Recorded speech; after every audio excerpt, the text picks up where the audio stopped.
All right, everybody, welcome Saturday night. Thank you so much, everyone, for joining us. And I know because it's the weekend, there are probably a lot of you that are catching up on past episodes. I'm definitely getting the messages and the text messages and the messages on Instagram that everyone is catching up and enjoying the ones that they've missed thus far. So I really appreciate whether you're with us live or whether you're listening to the recordings, just being a part of us with TDOC certainly means a lot to me. So thank you very much for that. We've got a lot of content tonight, so I'm going to try to roll through some of our early stuff as best as we can. But as we're coming down to the end of TDOC, and again, especially with it being the weekend, I suspect people will be catching up on recordings. So I want to really make sure at the top of the program that we're covering a few things that normally I don't spell out for you, because remember, if you're watching us live, we've got the chat, and we've got Erin Carnes taking care of that and dropping the links and letting everybody know everything they need to know. But you can't see that on the recording, so I want to make sure we recap a couple of things. So first and foremost, at the top, I want to remind you all of various things that we've dropped throughout TDOC, and there's probably maybe still one or two things I've got hidden that will be coming down the pike. But above and beyond, remember, for every $10 that you spend with us through midnight of the 5th, that's before the after party, of course, our last day, we are going to put one ticket in the basket for the keepsake basket for you to then hopefully be in the running for the raffle on the very last day. So again, for every $10, you get one ticket put in the basket. Now, last night I spent a good amount of time going over the keepsake basket, so I'm not going to do that, but I do want to let you know the two items that are being added generously on behalf of Erin. Now, we actually don't have any, we didn't have any like merch, like shirts or anything yet. So now we do. So Erin's farm is Busy Corner Farm. I do have to say, I love this jersey style, like the colored sleeves and then the lighter color middle. So that's awesome. And it says entering Cummington because that's the town your farm is in, correct? Correct. Yep. Cool. So we've got that jersey shirt, which I love. And then this one you have to explain to me because I know you don't live in New York, but I thought it was so cool because, of course, I do. So the front says, I shear New York. And instead of it being like a heart, it says shear. And that is actually a comb that we use for shearing sheep. So I love that. And then on the back, it says Aaron Shearing, so of course a little advertisement for you there. So what gave you the inspiration for the I Shear New York? I just thought of the idea one day and I said, I hope I'm not being disrespectful to the I love New York, popular. You didn't get a cease and desist letter? No, not yet. I haven't given enough out yet. But yeah, that's just I've always liked the I love New York, t-shirts and bumper stickers and stuff. And I thought, I shear New York. So a lot of my shearing is in New York State. I don't cover the entire state, but I cover a lot of the state. And I just thought it was kind of funny. It wasn't really, Yeah. doesn't mean a whole lot, but yeah. Hey, well, like I said, it's very apropos since, of course, now, mind you, I do always say being on Long Island, we might as well be our own state. Right. New York, it's sort of like Long Island is one thing. Then you've got like your lower Hudson Valley, which is Yep. kind of another. And, then, of course, as you go all the way upstate and then as you go all the way All the west way towards west. Yeah. Rochester, that's like a whole nother world in itself, too. Yes. So it's Yep. very And different. I And don't I do love the state of New York. I love the areas I go to and the people I work for. And I just thought it was a funny shirt to know. make into a shirt. Yeah. Good. Well, I love it. Very creative. So thank you for that. Yep. So those are two more items added to our keepsake basket. So that'll be great. And like I said, as of yet, we didn't have any sort of wearable merch. So that was perfect. Kind of just rolling off, I think, and I'm going to leave our recipe share until right before we dive into our programming. Now, as I was just chatting with Erin at the top before we started recording, I kind of wanted to like make everything sheepy since we're going to be talking shearing, we're going to be talking sheep. And even though it's maybe the newer part of his flock, he does have a few Gotlands. So we're going to talk about that as well. We did have our friend Amy Kidd on earlier. She's got a small flock down in North Carolina. You guys know that. We talked a little bit about it, but she was part of our fiber channel, like our chat. So we didn't really have as much in the panel to kind of delve into things. So two things off the top of the bat, which kind of fill in with the whole sheepy theme, is I want to remind everybody that we do have two different specials that are running throughout TDOC. So using the code Gotland20, GOTLAND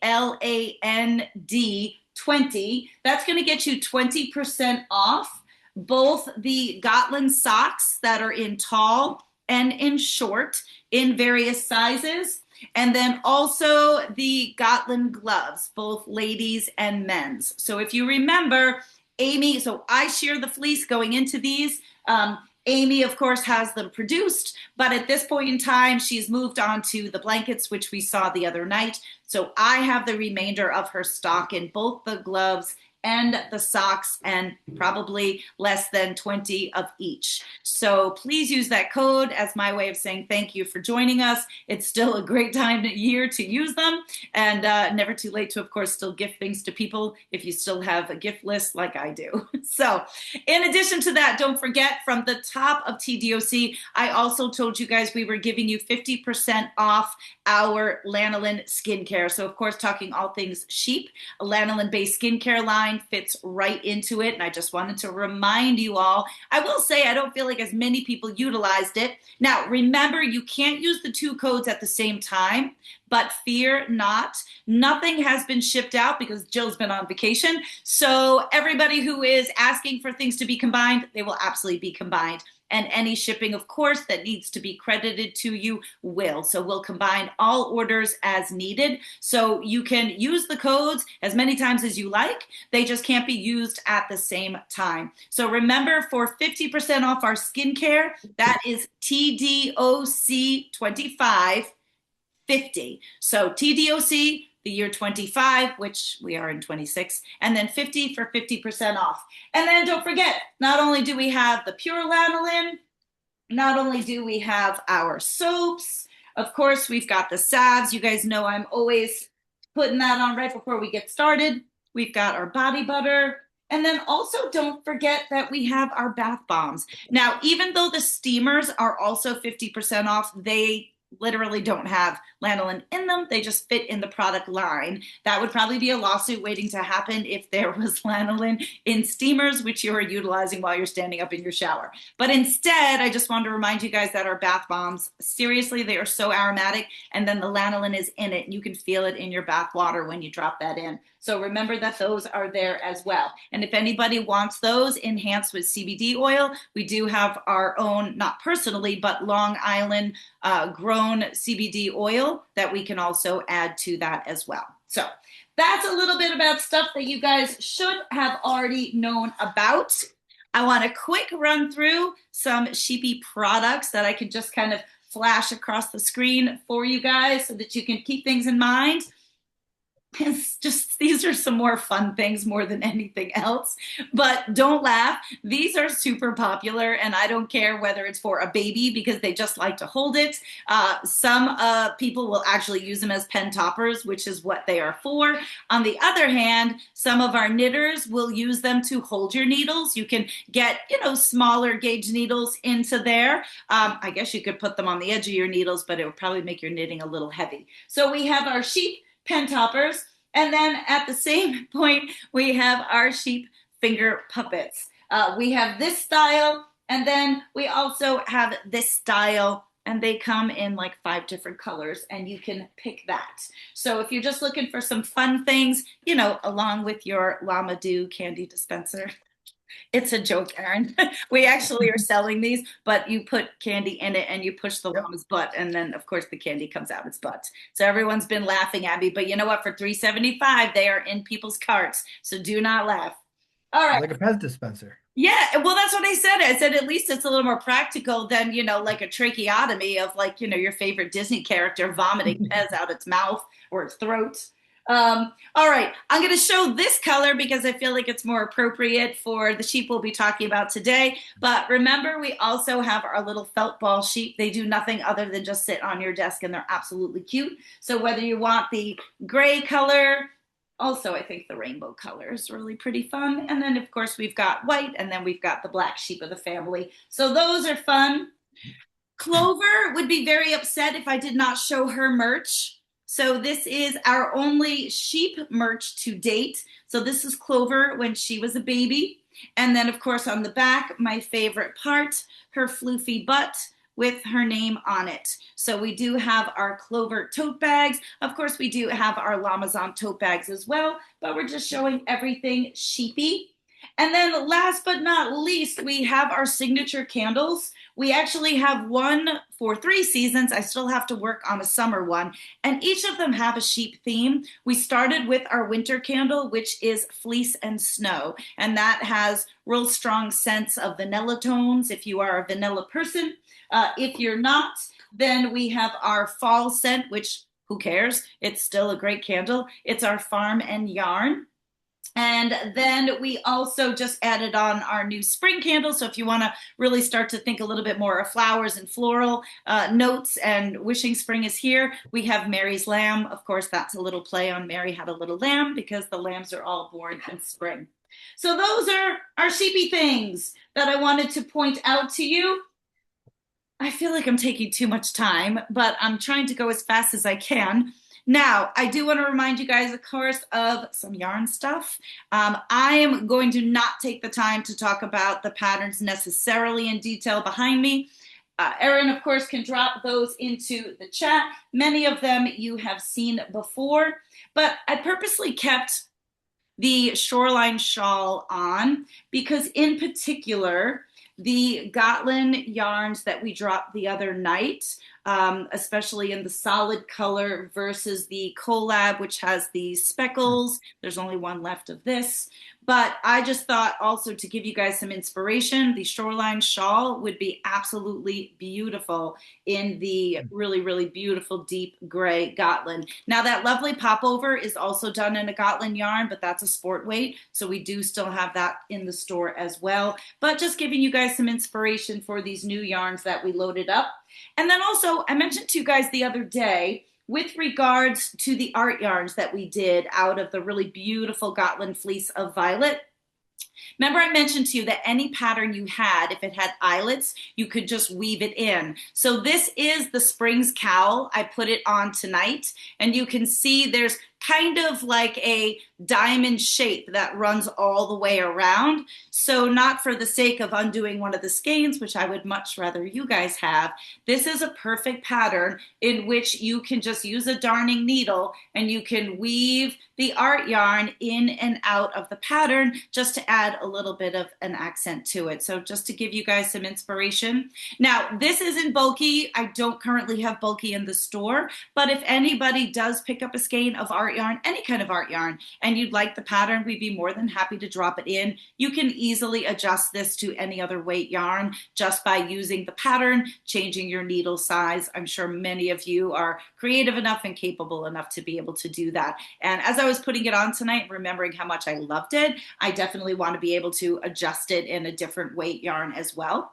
Also, I am using the jewel design buttons to hold it closed. This is a cowl that you're knitting on straight needles, so it's open-ended. You could seam it, but at the same time, leaving it open-ended then also gives you an opportunity to use these beautiful buttons. So these are the geometric. They come in threes, packs of threes, each are a different shape, and they are very versatile. So of course I just popped them on before I got started, slipped this over my head, and we also talked about the wrap that's used there on the shoreline shawl. So just don't forget, guys, these are really amazing accents to be able to make your knits functional. So that's the whole point of them. So that's just kind of a quick overview of the yarns. You guys have seen them before, and if you missed them, make sure you definitely check out the site. And then last but not least, don't forget, we've got our Gotland curls that are already washed, but we've got some new ones here that we're also going to talk about. And I have to figure out how to maybe get them to you if you specifically want Aaron's curls. But we do, of course, have some Gotland curls that are washed. We have Gotland curls that are raw, and they are kind of a variety of colors because some of the Gotlands are super dark, some of them are lighter, and we're also going to hear about a Gotland that's even totally different. So that's kind of fun. And then for my spinners, guys, this isn't on my site yet because I just didn't have time to get it up there. But I actually have a really, really gorgeous Gotland roving blended slightly with Romney because it does a little bit better off the machines with that. So I do have this at $6 an ounce. If any of my spinners are out there and you want to be able to access that, you know where to find me. So those are all of my things sheepy that I wanted to be able to get out to everybody to just kind of make this program tonight about shearing and sheep kind of full and well-rounded. Now, before we get into these other things that are sitting here next to me, I think we can kind of incorporate that into the program. I'm dying to do our recipe share.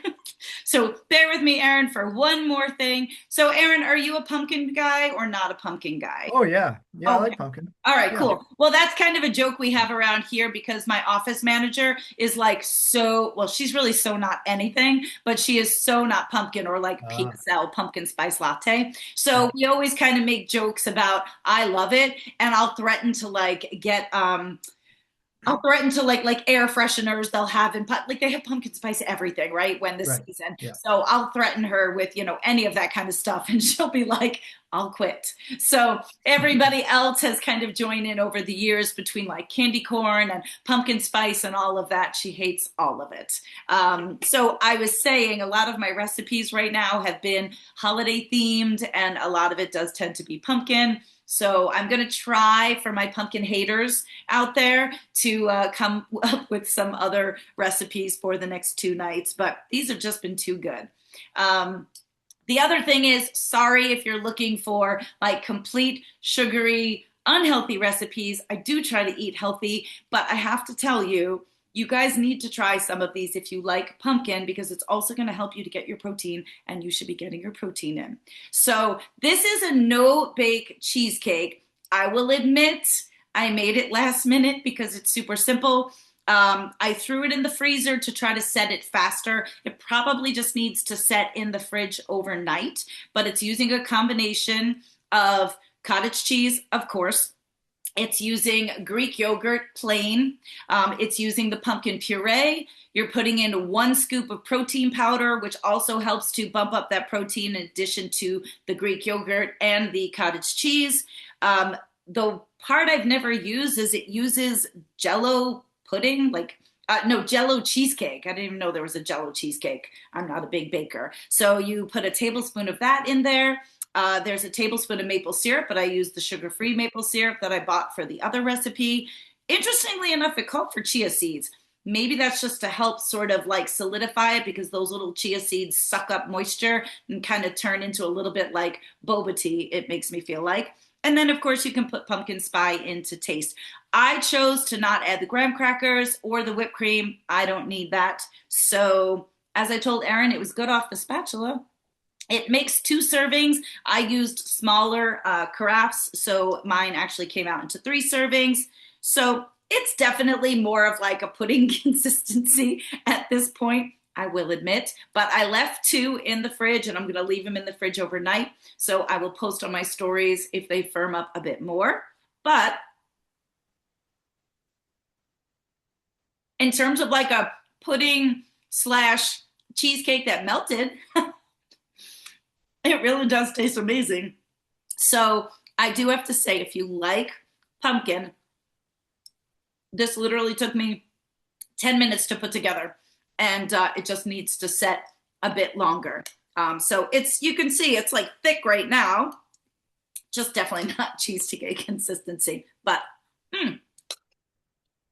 that's going to be my dessert after the program. So definitely good to taste if you like that. And again, it's healthy and it's got lots of protein in it. So I'll try not to drill that into you guys too much, but get your protein.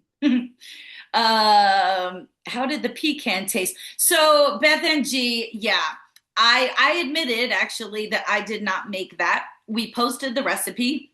I did get a recommendation from Linda Courtwright with Wild Fibers, and she had suggested the pecan squares.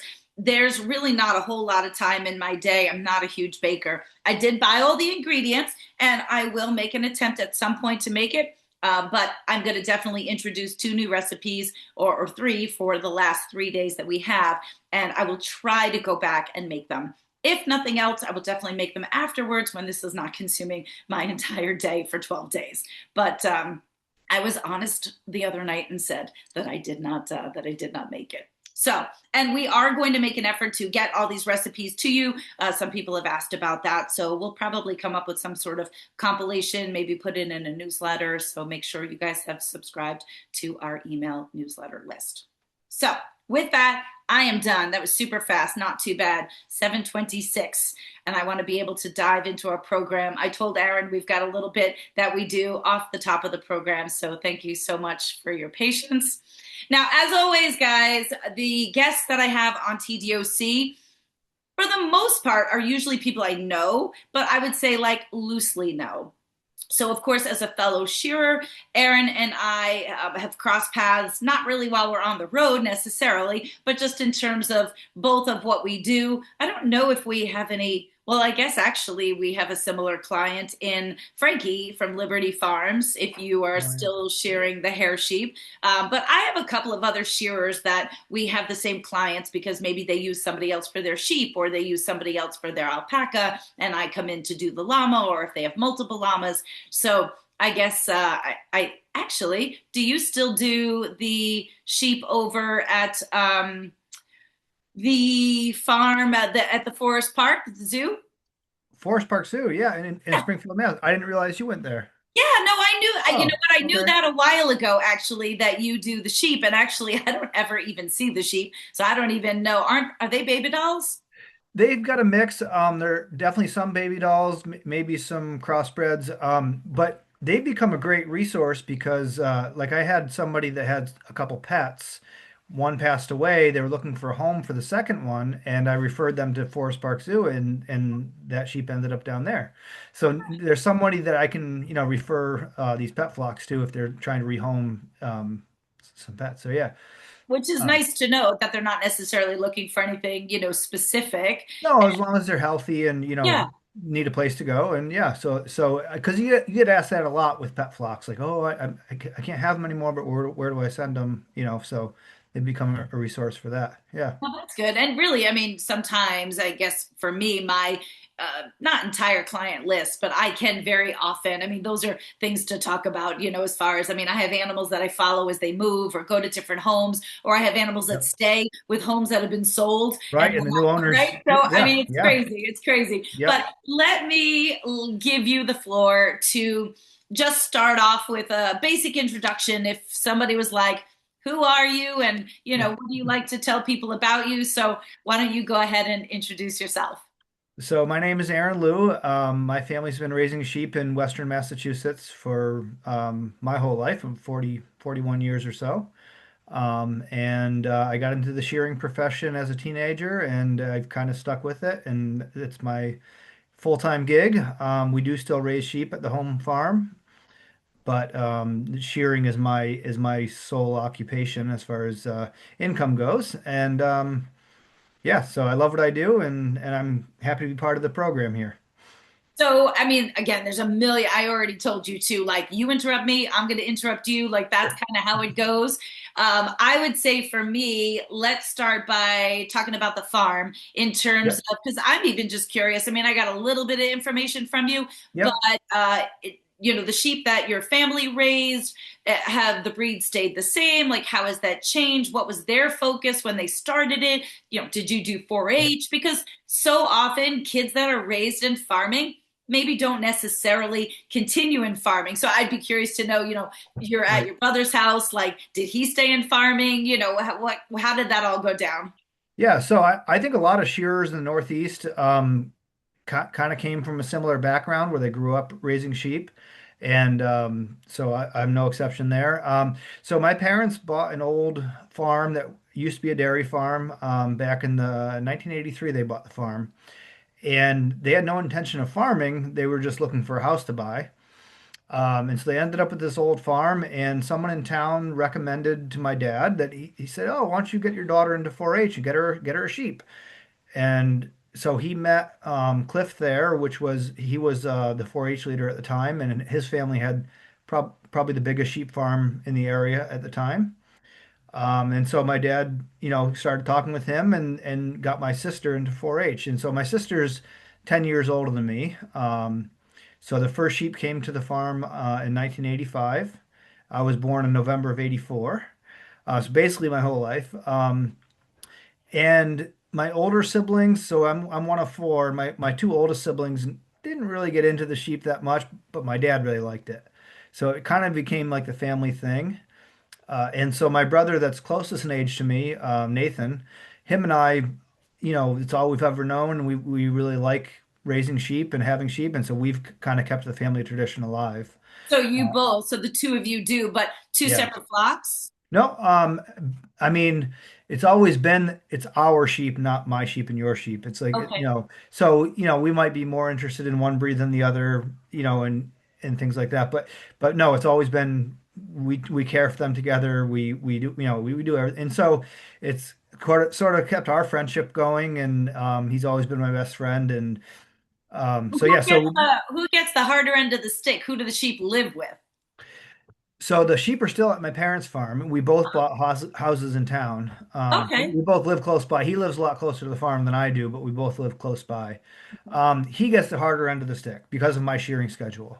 Okay, that's what I was going to say. So, yeah, I was wondering if I didn't think I heard of him as a shearer. So, No, he's not a shearer. He's not. okay, I don't let him shear. But he is the main farmer here. He is the. Without him, I wouldn't be able to own sheep. of course. So. Now, does he do farming full time, or he does that as a like a subsidiary because you really the shearing is full time? I mean, Right. it's hard So for. he has a normal job where he comes home every night. So he's here to take care of the sheep every day when I'm not around. Okay. So he's a school administrator. He started as a teacher and then has kind of worked his way up into school administration. And so he's got the normal job. He's here most of the time. And so that allows me to travel with my shearing and still be part of the farm when I'm home. And I'd like to think I put up, make up for it when I'm around, but he definitely does more of the day-to-day labor than I do. Now, the breed, I don't know if you said it and I didn't hear it. So, what Yep. was the breed that your sister, when they got Yep. sheep to start for 4-H, what was that you So started? my sister started with a single market lamb. Okay. And back then in this area, that's how most people got started was with a market lamb. And Okay. then before she was, Can you explain that to the group? Meaning, yep, just because we're usually talking fiber a lot, I mean, I understand it, but they're like, what breed is that? So, right. what constitutes a market lamb? So traditionally in the area and maybe in a lot of areas, so you at the shows you can show any um, purebred breed in the breed classes, but then there's a separate class that's called market lambs, which can be any breed, but they're not judged on their breed characteristics, but on their market kind of their muscling and all that kind of thing. So at There's the going to end, be certain breeds, though, that you're going to want to focus that on yeah. versus others, though, correct? Yeah, yeah, and it's different today. I think today it's very the market land part of it nationwide is very, very competitive, and so there are certain breeds they use for that. But back when we got started, I think you could like every family that had whatever breed, your extras kind of just became the market lambs, and then so the way it would work is you would show them at the shows all summer as market lambs, and then at the end of the year there's a sale where the market lambs are sold. And that first lamb my sister started with happened to be the champion market lamb at the sale, which got my dad kind of hooked on the whole project. But of course, my sister was very sad to have to sell the lamb. But before we even sold that lamb, my dad bought a couple bred ewes that were Polled Dorsets. So that's sort of the breed we started with was Polled Dorset, and we still have Polled Dorsets today. That's part of the flock here today.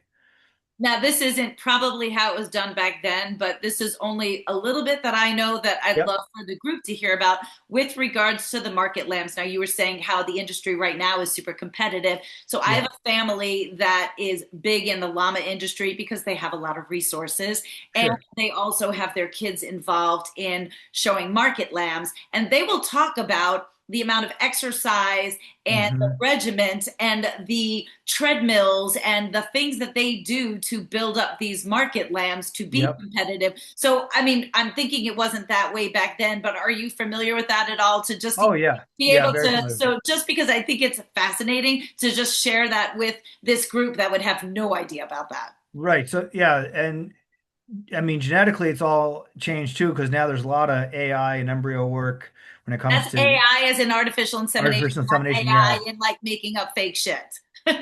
Yeah, I mean, so I have a friend that shears in Ohio, and in his area, these club lambs they call it now are super popular, and so a lot of the sheep he shears are sheep like that. It's not, it hasn't really caught on in New England yet, and maybe it never will, but they have these jackpot sales in the Midwest and out west, where sometimes that champion lamb will bring 50 or $60,000.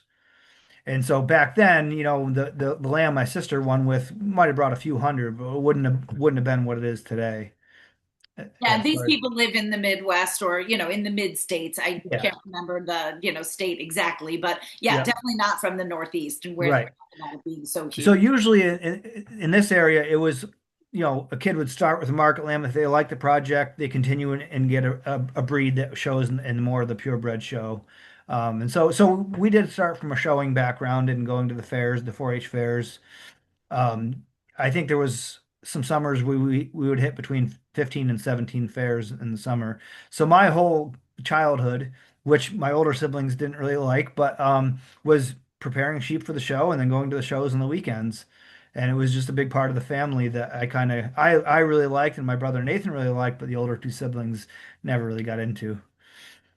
Now, I'd love to touch on this. It can sometimes be controversial. People might see articles about it. Uh, Yep. Talking about, so with regards to 4-H, so for instance, I Mhm. actually used to be, I don't know if you knew that I was involved with or worked for Cornell Cooperative Extension. Okay, yep, So, yep. here on Long Island, we did not have the 4-H component like most other areas do. But for 4-H being the youth component, of any Hmm. cooperative extension system, the best analogy for the people that live locally versus many of you that are here with us in the chat might live in other areas and be more familiar with it. But, it's essentially I don't want to say it's like Girl Scout, Boy Scouts with an agricultural twist. I know that that's just skimming the surface, but maybe for somebody who's never heard of it. And you can certainly describe it better, perhaps. But the part that I wanted to get to is oftentimes you'll see articles about the controversy between having young kids raising animals that are being then sold. And the Right, reality is, folks, they're not necessarily just being sold to be somebody else's pet. They're being sold to go to market. That's what right. a market lamb is. Yeah. Or cattle that are being sold to then be slaughtered for meat. So I'm just curious, like you Mhm. said, you had an experience as a child. Like, Yep.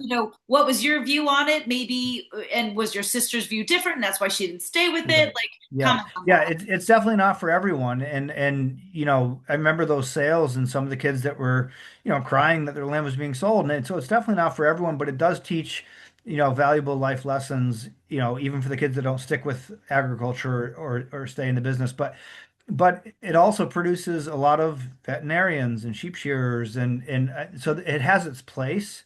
And yeah, it's not for everyone, but yeah, I think it's a good part of the sheep industry. Is certainly not the entire sheep industry, and um, I think exposing kids to animals is a great thing. It doesn't have to be the Market Land Project, but that's certainly part of it. And this is jumping ahead, but I know you have two kids. I have just one kid. Yep, One kid. I've Okay. got a 4-year-old. Yep, Yeah. Jacob. And Yep. so is he going to be involved in 4-H inevitably? I think I'll be a different parent or different father than my dad was for sure. I won't force him into it. Like I said, it worked for 50% of his kids and not, um, but certainly if he wants to show sheep or be part of it, then be part of the farm, then I'll encourage it, but it won't be forced on him. Now, But at he this does, age, is he interested in the sheep? well, he already has a couple of his favorites, and so he does like going to the barn. But honestly, when I go to the barn to do work, feed the sheep or whatever, he'd rather go visit Nana or his cousins than go to the barn with me. But times where he has to go to the barn with me, he really enjoys it, and he does like the sheep. So we'll see. We'll see how he grows up. Good. And I appreciate that response. I mean, I think I'd hope in today's day and age that most people will allow their kids to evolve into whatever pleases them. Yeah, But I'm sure at the same time that's hard when sometimes parents want to live out their dreams or continue to live out their dreams in their right, kids. right. So, and at And 4-H, I'm sure even in, do they have clover buds in your yep, area as well, right? That's the 5 to 8 year old, and right. then Yep, from 8 and up is traditional 4-H. And I know in the yep, chat, Justine was asking, as a local person, is 4-H here on Long Island? It is. It's not in the same component yep. of which Aaron is talking about because we're just not that rich in agriculture. So there Right. are 4-H clubs. They just sometimes focus on other things. Other right, and it's declined in our area too. I mean, Oh, it has. when my sister got started, like that market lamb sale, there'd be 60 or 70 lambs in the sale, Yeah. and now we barely have enough kids to even have a 4-H sheep club. Yeah. And like the four counties in Western Mass, each one had their own 4-H club when I was growing up, and it got consolidated to one club that has now kind of phased out, and hope there is another one that's starting, but. So 4-H has definitely declined, which is kind of a shame to see because it does teach a lot of, good values and work ethic and things like that for the kids. So Now, I know my reasons because I'll talk about what we've done to modify because there's not necessarily 4-H clubs. We have what we consider like interest programs and they are fee-based programs. But I'm curious in your area, why do you feel like there's been a decline in the 4-H club participation? that's an interesting question. I mean, I don't know if it's just they haven't recruited. I mean, there's still kids in the area, but also the population in Western Mass has gone down in the rural areas. So we have regional schools that have, a fraction of the kids they used to have. Mhm. So maybe it's just the population decline or if it takes a lot of leadership, it takes a lot of volunteers on the adult side to keep 4-H clubs going. So yeah, we'll see what happens in the future. But the last 4-H club the one that I was part of, had a lot of older kids that aged out, and there wasn't very many younger kids coming in, so it just kind of folded.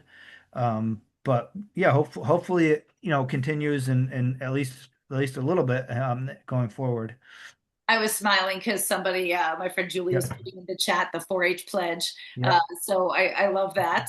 And, I will just say, at least from my perspective, so we didn't really have a very strong 4-H animal agriculture when I graduated from college and I was hired by Cooperative Extension. They were trying to do a horse thing that didn't really ever go anywhere. And then yeah. really what we did, we had an educational farm, a 270-acre educational farm where Wow. we created what we called interest clubs. So because there wasn't the parents that had the animals, we had the Yep, animals at the farm. So there would be a small fee, almost like running a camp. And it was yep, more of like a summer type program where the end goal was to get kids to be able to show at state fair.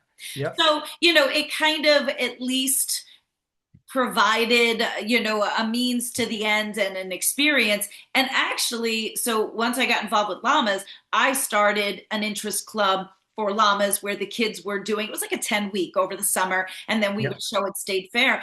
And honestly, I mean, I grew so much to doing stuff with the kids on my own time, taking the kids to nationals. I was doing so much more outside of it that was actually the impetus for me to jump my cushy government job and do farming for myself, Oh, was because interesting. I Yeah. just loved Oh, doing so much with the kids. My personal evaluation is back then it was easier for yep. and I'm not taking away from families of today, but it Right. just seemed like it was easier for families to have family time, create family time, maybe Yep. afford family time. I would have moms and dads that would fly to Nebraska for our national show to take the kids there. They would come to all of the shows. We would travel Big E, Yep. State Fair. We'd go down to Virginia. And then as it went on and as the kids got older, then I became the Yep. chaperone. Then the Yep. parents were less and less able to travel. And then, really, like you said, once those kids aged out, I was finding that there was less and less of the newer kids coming in. Yep. Whether or not that's more everyone's transition to indoors on their phone gaming, I don't know. I hate to be that Yeah. kind of person. But But there's something special about kids being able to be around animals, and especially in more than just your family cat and dog. Back what you were saying about that farm that they set up, I think there's a way that we could reach out to even inner city kids or, who, people that don't necessarily live on a farm that could have animals, but to be able to house them somewhere else and then still have the project and still learn all those same, values. I think there's a potential for that, and I would be happy to be part of that if, in some way if it ever comes to. Yeah. And I think, and I'm sure you've seen it, but what I also found is the kids that were involved in my program were not necessarily your sports kids. They Right. were maybe more academic or, Yep. so they didn't play sports, so they didn't have a place. And I found also many of those kids weren't necessarily the cool kids in school. They didn't Sure. have Yeah. something to belong to, but yet they all got together and they were all Yep. from different areas and they all just found a place, right? Where Right. they could communicate and relate to the animals and they Yeah. felt like they belonged and it empowered them and Yeah. gave them a sense of responsibility, taught them public speaking. I mean, I Yep. know I'm preaching to the choir, but it's also sharing with these people because I don't know about you, but over the course of time, somebody who didn't understand showing sheep, would you ever Right. get the question, well, what do you show sheep for? What Right. do you sheep, Right. right? Yeah. I mean, you go to fairs now, even showing sheep now, most of the public doesn't understand what's actually going on in the show ring, and that's okay. But it still exposes the public to, hey, these are the sheep that we're proud of, and there's a reason for it. But yeah, so we'll Well, see. and then COVID hit, and so at least for me, Yeah. that's really whatever few kids. Now, Stacy is probably on. Her daughter is like the last of the Mohicans. Her daughter has still been involved, but also dare I say, now as Caitlin's getting older, it's Yep. getting tougher. She's got so many, and that's another thing too, right? As the kids get older, they've got Yep. so many things that are taking them in so many different Yep. directions because there's so many opportunities, which is great. But at some point in time, if you have to pick certain channels. Right.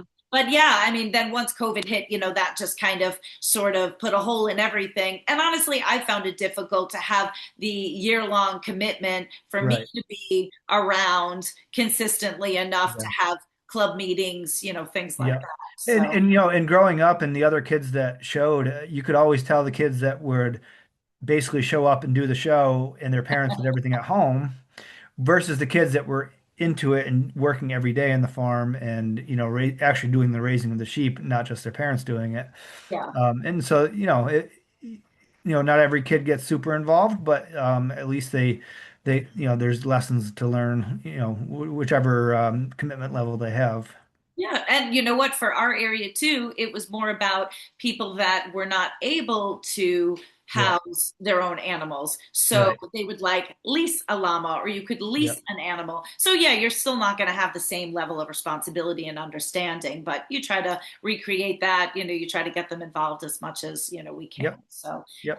yeah, I mean, it's one of those things that you hope. I mean, I don't know about in your area, but in our area, the good thing about COVID was that people were forced to go back outside. Our Yep. farm tours increased, especially people that lived more towards the city and areas that were more congested, would Yep. come out our way. It's still not Yep. like where you live, believe me. But, Uh, it was more, I mean, we yeah. used marketing terms like open air environment, Yeah. come to our That farm. And So I tell you what, the best job to have during COVID was being a sheep shearer because nobody canceled on the shearing dates. Like you had people wearing masks and but people still wanted to get their sheep sheared. I So gotta ask you about that. That's so funny. So, I mean, yeah. of course, I knew here's where we go. We're going to jump all over the place, but I will vividly remember. Now, actually, let's first talk about your shearing schedule's way different than mine. I will wholeheartedly admit I call myself a sheep beautician next to you being a sheep shearer.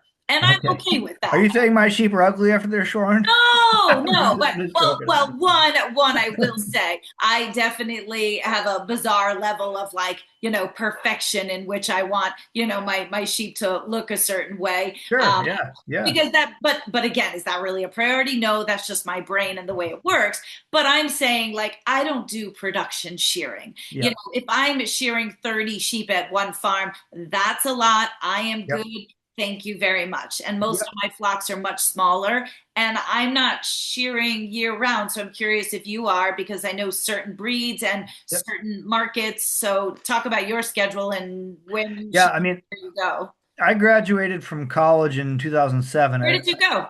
I went to a small school in Rochester, New York. It's called Roberts Wesleyan College. But I knew halfway through college I wanted to make a living shearing, and I'd been shearing since, halfway through high school.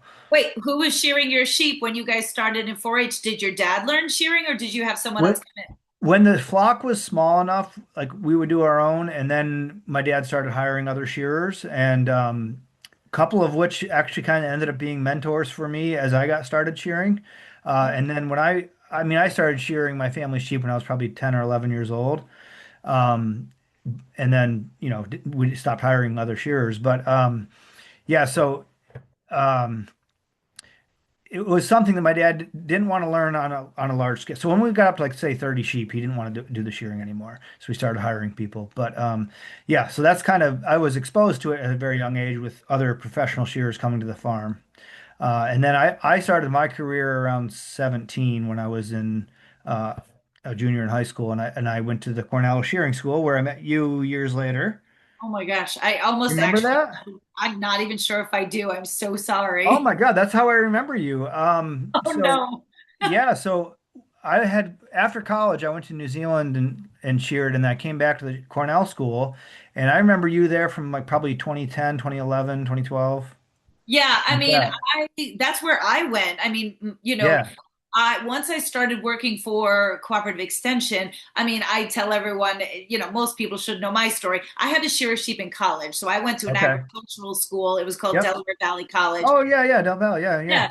So we had to shear a sheep for like one of our hands-on labs. Yep. I literally do not remember it. I'm sure it was terrible. And in my mind, I am damn sure I was never going to do that again. Yeah. So So, I you actually know, sheared for someone last week the high school or senior in high school son was there. He's going to Del Valle next year, and they were saying how he's gonna have to shear sheep there.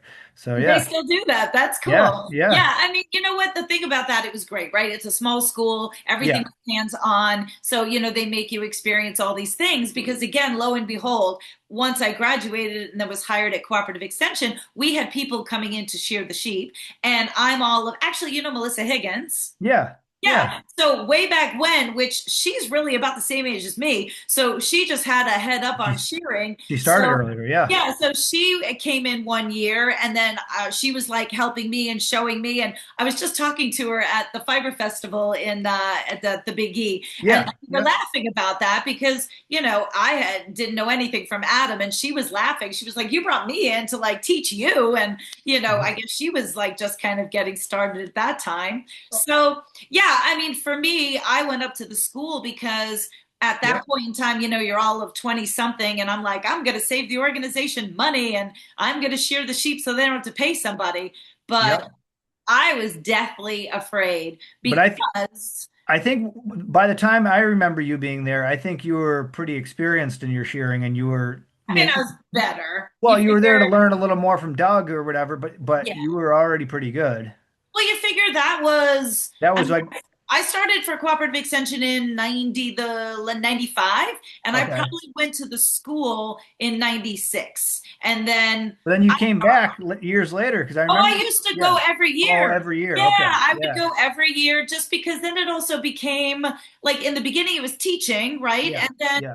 And then it just became like, You're you part know of everybody and you yeah. just Yeah. go to hang out and have a So good I went there in like '02, '03, and then didn't go back again until 2009. okay. But you went and Yeah. I do vaguely remember like some kid that had come back from New Zealand, which was you. And I don't mean to call you a kid, but you're definitely my Well, yeah, I was young. I mean, I was so 24, 25 or whatever, but yeah. yeah. So, Yeah. I'm sure you were doing just fine. And that's what I mean in terms of when you have the opportunity to have that experience. How many sheep do you shear a year? Uh, I've been shearing between 15 and 16,000.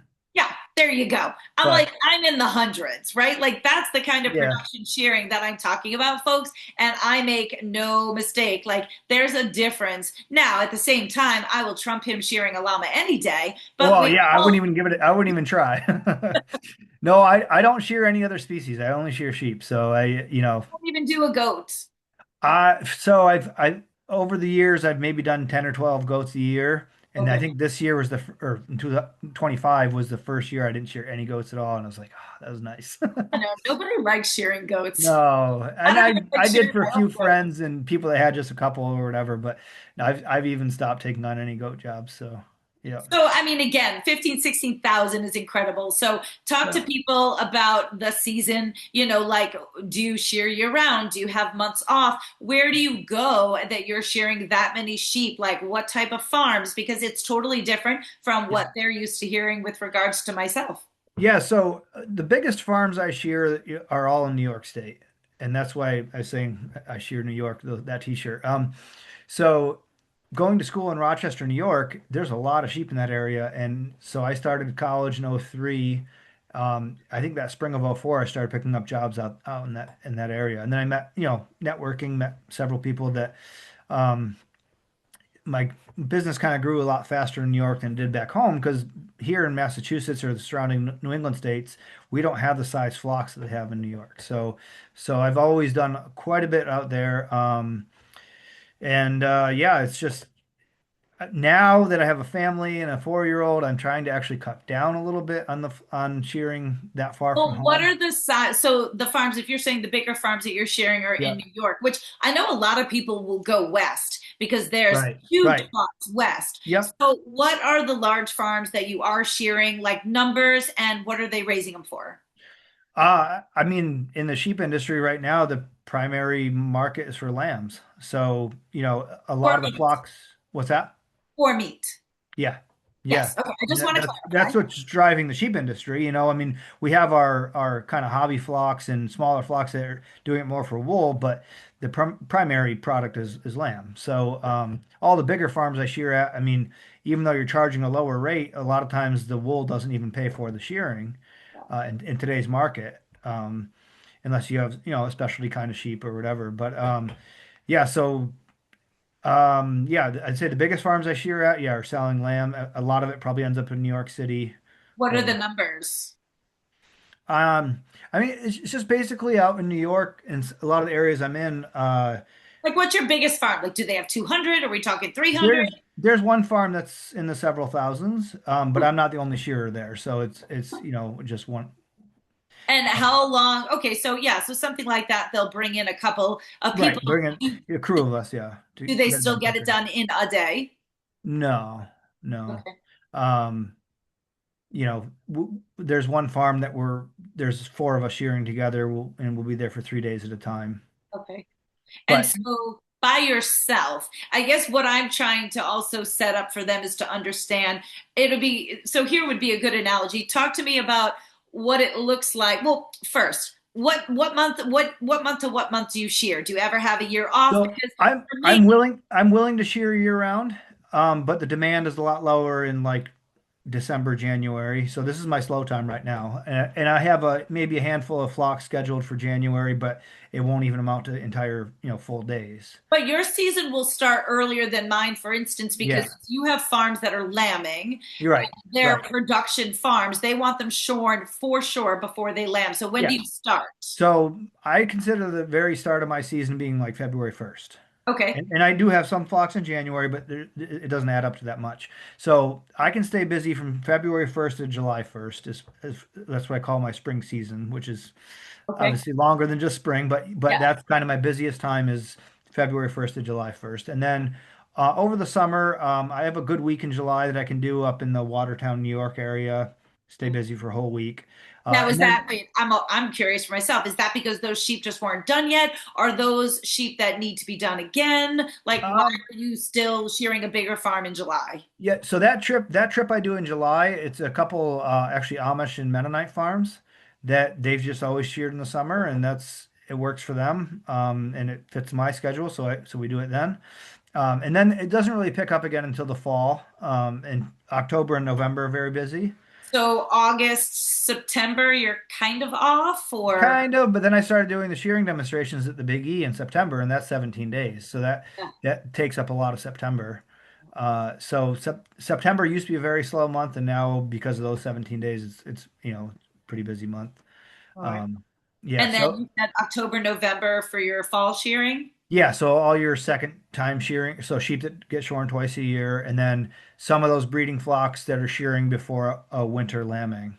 Okay, so that maybe is that constitute a breed that doesn't necessarily need to be shorn twice a year, Right. but they want them shorn before breeding. Right. So You're so not there are just some stretching. once a year shearings that I do in the fall, and that's the only time they get shorn in the year, but then they're short for lambing Okay. grow enough back before really cold weather and all that.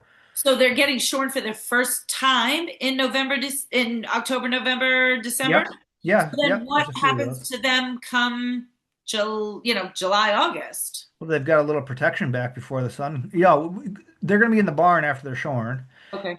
And then by the time they go out to pasture in the spring or summer, that little bit of wool that they have grown back isn't a problem, and it actually Okay. protects them from the sun. Well, are you So, talking these are more meat breeds or down yeah, breeds, so yep, short days? yep, Okay. yep, Okay. Yeah, that yep, gives me a better perspective that way yep, for sure. And yep. then the amount, so do you have a lot of breeds that are shorn twice? So do you have a lot that you do because they're shorn twice a year? And if so, what breeds? Yeah, Icelandics are a good example. The Gotlands that I raise that need to be shorn twice a year. And then there's actually some people that will shear twice a year, even though the sheep wouldn't necessarily need it, but they don't have a market for the wool and they want to, shear in the fall before lambing and then shear in the spring so they're comfortable for the summer. So And I mean, I want to go back to your family sheep, but then of course I love yeah. like the shearing talks. One of the things that always amazes me. I mean, so to what I started to say was talk about the difference between, okay, if you show up to like a production farm, a bigger Yep. farm, their setup is going to be a lot different than when Hopefully. you show up to, hopefully, when you Yeah. show up to Mary Smith's farm, Yeah. do you equally do small flocks, people that just have a couple of sheep? Oh, I would say the majority of my work is small flocks. Yeah. I Okay. mean, in the spring. So February and March, I'm shearing a lot of pregnant ewes before they lamb. And then April, it's a mix. You might have some weaned ewes, some pregnant ewes, and then starting on the pet flocks. And then May and June, I pretty much only shear little tiny flocks. Yeah. Um, And what's like the farthest you go? I mean, in terms of the areas that you cover? yeah. So I mean, Western New York is kind of the farthest I go. So when I'm in the Rochester area, so my oldest brother, who didn't have any interest in sheep, he lives out in Rochester, and I'm still good friends with him too. And I stay with him a lot. And I've got other friends and farmers I can stay with in New York. And from Rochester, you can reach, Buffalo, Syracuse, Ithaca, that kind of whole Western New York. So yeah, all my longest overnight trips are out to Western New York. And then I do, shorter overnight trips, Eastern Mass, Cape, Martha's Vineyard, things like that. But yeah, Do yeah, you go below Mass into Connecticut yeah, or I do. So yeah, I cover Connecticut and Rhode Island, and then Vermont, New Hampshire. I only do a little bit in the southern parts of the states. And I think there's more shearers up in Vermont and New Hampshire that take care of most of the sheep there. So yeah, so like I said, I would say three-quarters of the sheep I shear are in New York State. And then I do maybe a week a year in Pennsylvania, but only in areas that are just below New York, that are close to areas in New York I shear. like Scranton area, that kind of thing, you Yeah, mean? Honesdale, yeah, which is northeast Pennsylvania, and then I do a couple days in February down in Troy, Pennsylvania, which is not far below like the Finger Lakes, which is I'm in the Finger Lakes anyway. So So this might, and I know when people ask me this kind of question, it's always a variable answer. But somebody was asking like about how many sheep do you shear in a day? in a So day. I mean, there's days in May where I might only shear 30 or 40 sheep, and it's a full day because it's like 10 different places. And then some of the bigger flocks, I mean, a couple times a year I might hit 200, but I don't have the opportunity to do that very often, and I don't think I'd want to either. Now that I'm getting older, you know, it's I don't know. I don't really get too carried away with the numbers. I don't, whatever I have to do to get through the day, but. But those bigger farms, I mean, and that's, I guess, where you can explain the difference. I mean, yes, Yeah, obviously the amount of animals you're going to be able to do depends on the stop. How far do you have to travel? How right, many animals do they have at the stop? But at right. the same time, you would hope that a larger farm where you're shearing 200 in a day, Has a better setup. their setup is a lot different, Yeah. right? Now, So do you, basically, it's just how quickly can they get me the next sheep? That's right. really what it comes down to as far as the shear is concerned. And so the direction the sheep are flowing makes a difference. Where they're going when they're done, will all make a big difference in how long it's going to take. If there's someone there to handle the wool, there's times where they don't care about the wool. They want me to just kick it off the board. Well, after 15 sheep, that pile's getting pretty big. Someone needs to take it away. Yeah. So there's a lot of little differences in the setup. And if I had a new job of 200 sheep that called me, I wouldn't try to do it in a day until I've seen how the farm, how the setup is and how much help they have. Do you think about how different it was from when you first started to how you evaluate and do things now? Oh, yeah. Oh, totally different. I mean, when I was starting out, I just wanted to work. I'd take a job on anywhere, any kind of sheep, and as you get older and get busier with shearing, yeah, you got to be more selective with your new work. So I'm very loyal to people. Like there's people I started cheering for 20 something years ago that there's things I changed about the job even now this many years later, but I still do it because you get to know the people and that kind of thing. But yeah, taking on new jobs right now, the biggest thing is where they're located. And if they're in Western Mass or within an hour from where I live, I'm much more likely to take it on than something that's further away. Okay. And those larger flocks, are you in a setup where do you utilize? I actually don't even know what it's called because I've never had a chance to utilize it. You know, the thing that a lot of the bigger Oh, like shearers will like lean the into that it the helps. sling. Is it just a sling? But it's Well, got yeah, like that J. It's like that J, yeah, right? So yes. for people who don't know, which is probably everybody, what I'm talking about, when you're at larger production farms where you literally don't have to move, they will. There is a sling that Yeah, is and it's suspended. connected to a few springs that kind of give you a little lift.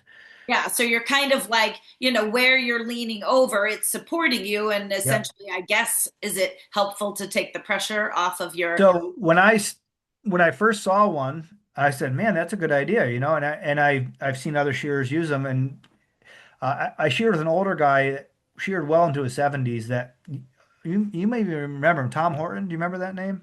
No, I mean, maybe No. I've heard of it, but not So ever. he got to the point where he couldn't shear without one. Like he needed it for his hip because he had bad hips. Sure. Um, so I'm like, I don't need that. I'm young. I don't need that, right? So finally, about 5 years ago, I bought one of those. It's been in the back seat of my car for 5 years. I still haven't used it. So Well, I that's I good, do I intend guess. to. What's that? I said that's good, I guess. Well, I should try it. Part of the thing is like you got to have a way to set it up because you're putting all your weight into it. So it's got to be, so he used to take 20 minutes to set up at a job because he had to find a way to run the pulleys and run the ropes and find a way to use it. And I'm like, I don't want to spend 20 minutes getting ready to shear. Yeah. So I kind of have a way. I think I could use it on the stand where my machine is, but I still haven't used it. I still haven't even tried it. So I do, and maybe this season I'll get into it. I don't know, but it's supposed to save on your back a little bit, for Yeah, sure. Yeah, one would hope so, I guess. yeah, but I would like to start using it. I just haven't. I have one brand new, ready to be used. Haven't used it yet. Of course, and I'm like, I always have a million and one different questions, but then like, Yeah, so focusing on that or going yeah. into that, as you've gotten older, I'm just curious because of course, as I've gotten older and I'm what, you're 40, how I'm old? 41. Yeah, Yeah, yeah, yeah. So I'm 12 years your senior. yeah, So, I've definitely, a couple of things I've found. So you're shearing more year round than I am. I mean, yeah, I start maybe mid-March and then I'll go yeah. heavy until the end of So, June. June. And Yeah, then things sprinkle over into July. And then yeah, I'm pretty quiet in August, except for we love those phone calls that you get. And yeah. The emergencies, right? Yeah, yeah, those yeah, phone calls. yeah, And then I will say I have a little bit in September and then, September, October, I've got a fewer amount of flocks that have to be shorn twice a year just because I yeah. don't have the same time to dedicate because I'm not doing this full time. Right. But so for me, what I found as I got older, I had to be more conscious that I couldn't go from 0 to 60 anymore. Yeah. So I understand that completely, and definitely the hardest days of shearing is when you haven't done much in a while physically. And unfortunately, my February shearing starts off with like big flocks because it's all the breeding flocks. So I have no choice but to go 0 to 60. And the first couple weeks of February, I'm hurting. Well, that's why I But guess I was curious. Like, have you found that you've needed to do something different to make sure that you are in better shape to go from 0 to 60, or you're just still rolling with it? yeah, I mean, I've always found with exercise that like to get in shape for running, you have to run. To get in shape for shearing, you have to shear. And I've had a lot of off seasons where I've been like, I'm going to go to the gym this off season and stay in shape, and it just doesn't happen. And honestly, that's one of the reasons I shears because it is my exercise and it does allow me to eat a little too much and burn the calories off. But I yeah, don't know. By the end of shearing season, I tend to say that to myself a lot because, yeah, especially when you travel around, you're staying with people, they're yeah, feeding you, and I'm like, oh, I've been working all day, or oh, I can yeah. I have can eat a whatever I cocktail want, at night. right? Yeah, And what yeah. I look like from the beginning of shearing season to the end of shearing season, I'm like, oh, by at some point in time, I feel like it catches up with you because those Yeah, allowances, right? yeah, and then with shearing season too, like there's days that are so busy, I don't normally eat breakfast, and then don't have time to stop for lunch, so my first meal is at dinner time after I've been working all day, and so I guess it keeps the weight off. It's probably not very healthy for me. Well, and the other thing, I guess I've found is like, again, I'm ahead of you. So I've had to make those changes, for me, making sure, I don't know, when people say, oh my God, you must stay in shape shearing. But I find for me, shearing is literally just a lot of lifting, just Yep, holding and yep, driving. Like yep. there is no cardio, and I always Yeah, said for me at least, if I mean, I've got jacked arms and jacked legs by the time I'm done shearing, but right. I tend to probably not engage my core as much as I should. So I feel Well, but you're shearing more than just sheep. Like that's I'm true. only shearing sheep, so with sheep shearing, it is core. That's true. You're maybe shearing more llamas, Oh, right? I'm shearing more llamas Yeah, 100%. Yeah, yeah. So that's different that's true. usage of your. Yeah, but and I would like to be a little more well-rounded. Like I'm sure if you were to ask a chiropractor or physical therapist, whatever, that I'm sure my body's all out of line, but it's trained to do what I do, and Yeah. I should be better about cross training and doing other things. So I used to be a runner. I used to be a cross country runner in high school and college, and I kind of always thought I'd do both. I'd run and I'd cheer, but I found it's just way too hard on my knees, my legs to do both. Like if I could dedicate my time just to running, I'm sure I could get back into it. But it was messing too much with my shearing, and shearing Yeah. pays the bills, and running never did. So And you just get tired. Like, I mean, I yeah, will literally pack my gym clothes and my gym sneakers every time I hit the road. And then about yeah, halfway through, I'm like, and I look at it, I'm like, am I kidding me? I'm like, no. yeah, I'm like, I have yeah. no time. Like, and I just don't have the extra energy anymore. I would say the top shearers, the one exercise they'll do for cross training is like the rowing machine because that's all core. Mhm. And that's because you don't need to have that strong arms to shear. I mean, legs and core is what it is for sheep shearing. Yeah, it's funny for llama shearing. What I find, my forearm is huge because you're going up, so Oh yeah, there's a lot more up motion, yeah, right? And then sheep, you're just constantly down, so all your right, gravity is taking you this way. Where right, I mean, look, undoubtedly, sheep shearing is way more taxing on somebody's body, I think, than llama shearing. But at the same time, llama shearing, you're still like permanently at half mass, yeah, you're sort of yeah, like half bent over and yeah, you're kind of moving around a lot more, but then there's a lot more like up, yeah, kind of thing. yeah. So, And back like 3 or 4 years ago, so I used to like playing basketball. Just I was never good at it, but I liked playing. And my brother Nathan and I we used to go to a pickup league like 1 or 2 nights a week in the winter. And I can remember I hadn't done anything for a couple weeks, hadn't sheared, hadn't done anything. And I'm first play of the basketball game, I threw my hands up in defense and I'm like, oh, my shoulder hurt so bad. I'm like, I haven't played basketball since because like even though I enjoy it, I can't afford to, go skiing and get hurt skiing gosh, yeah.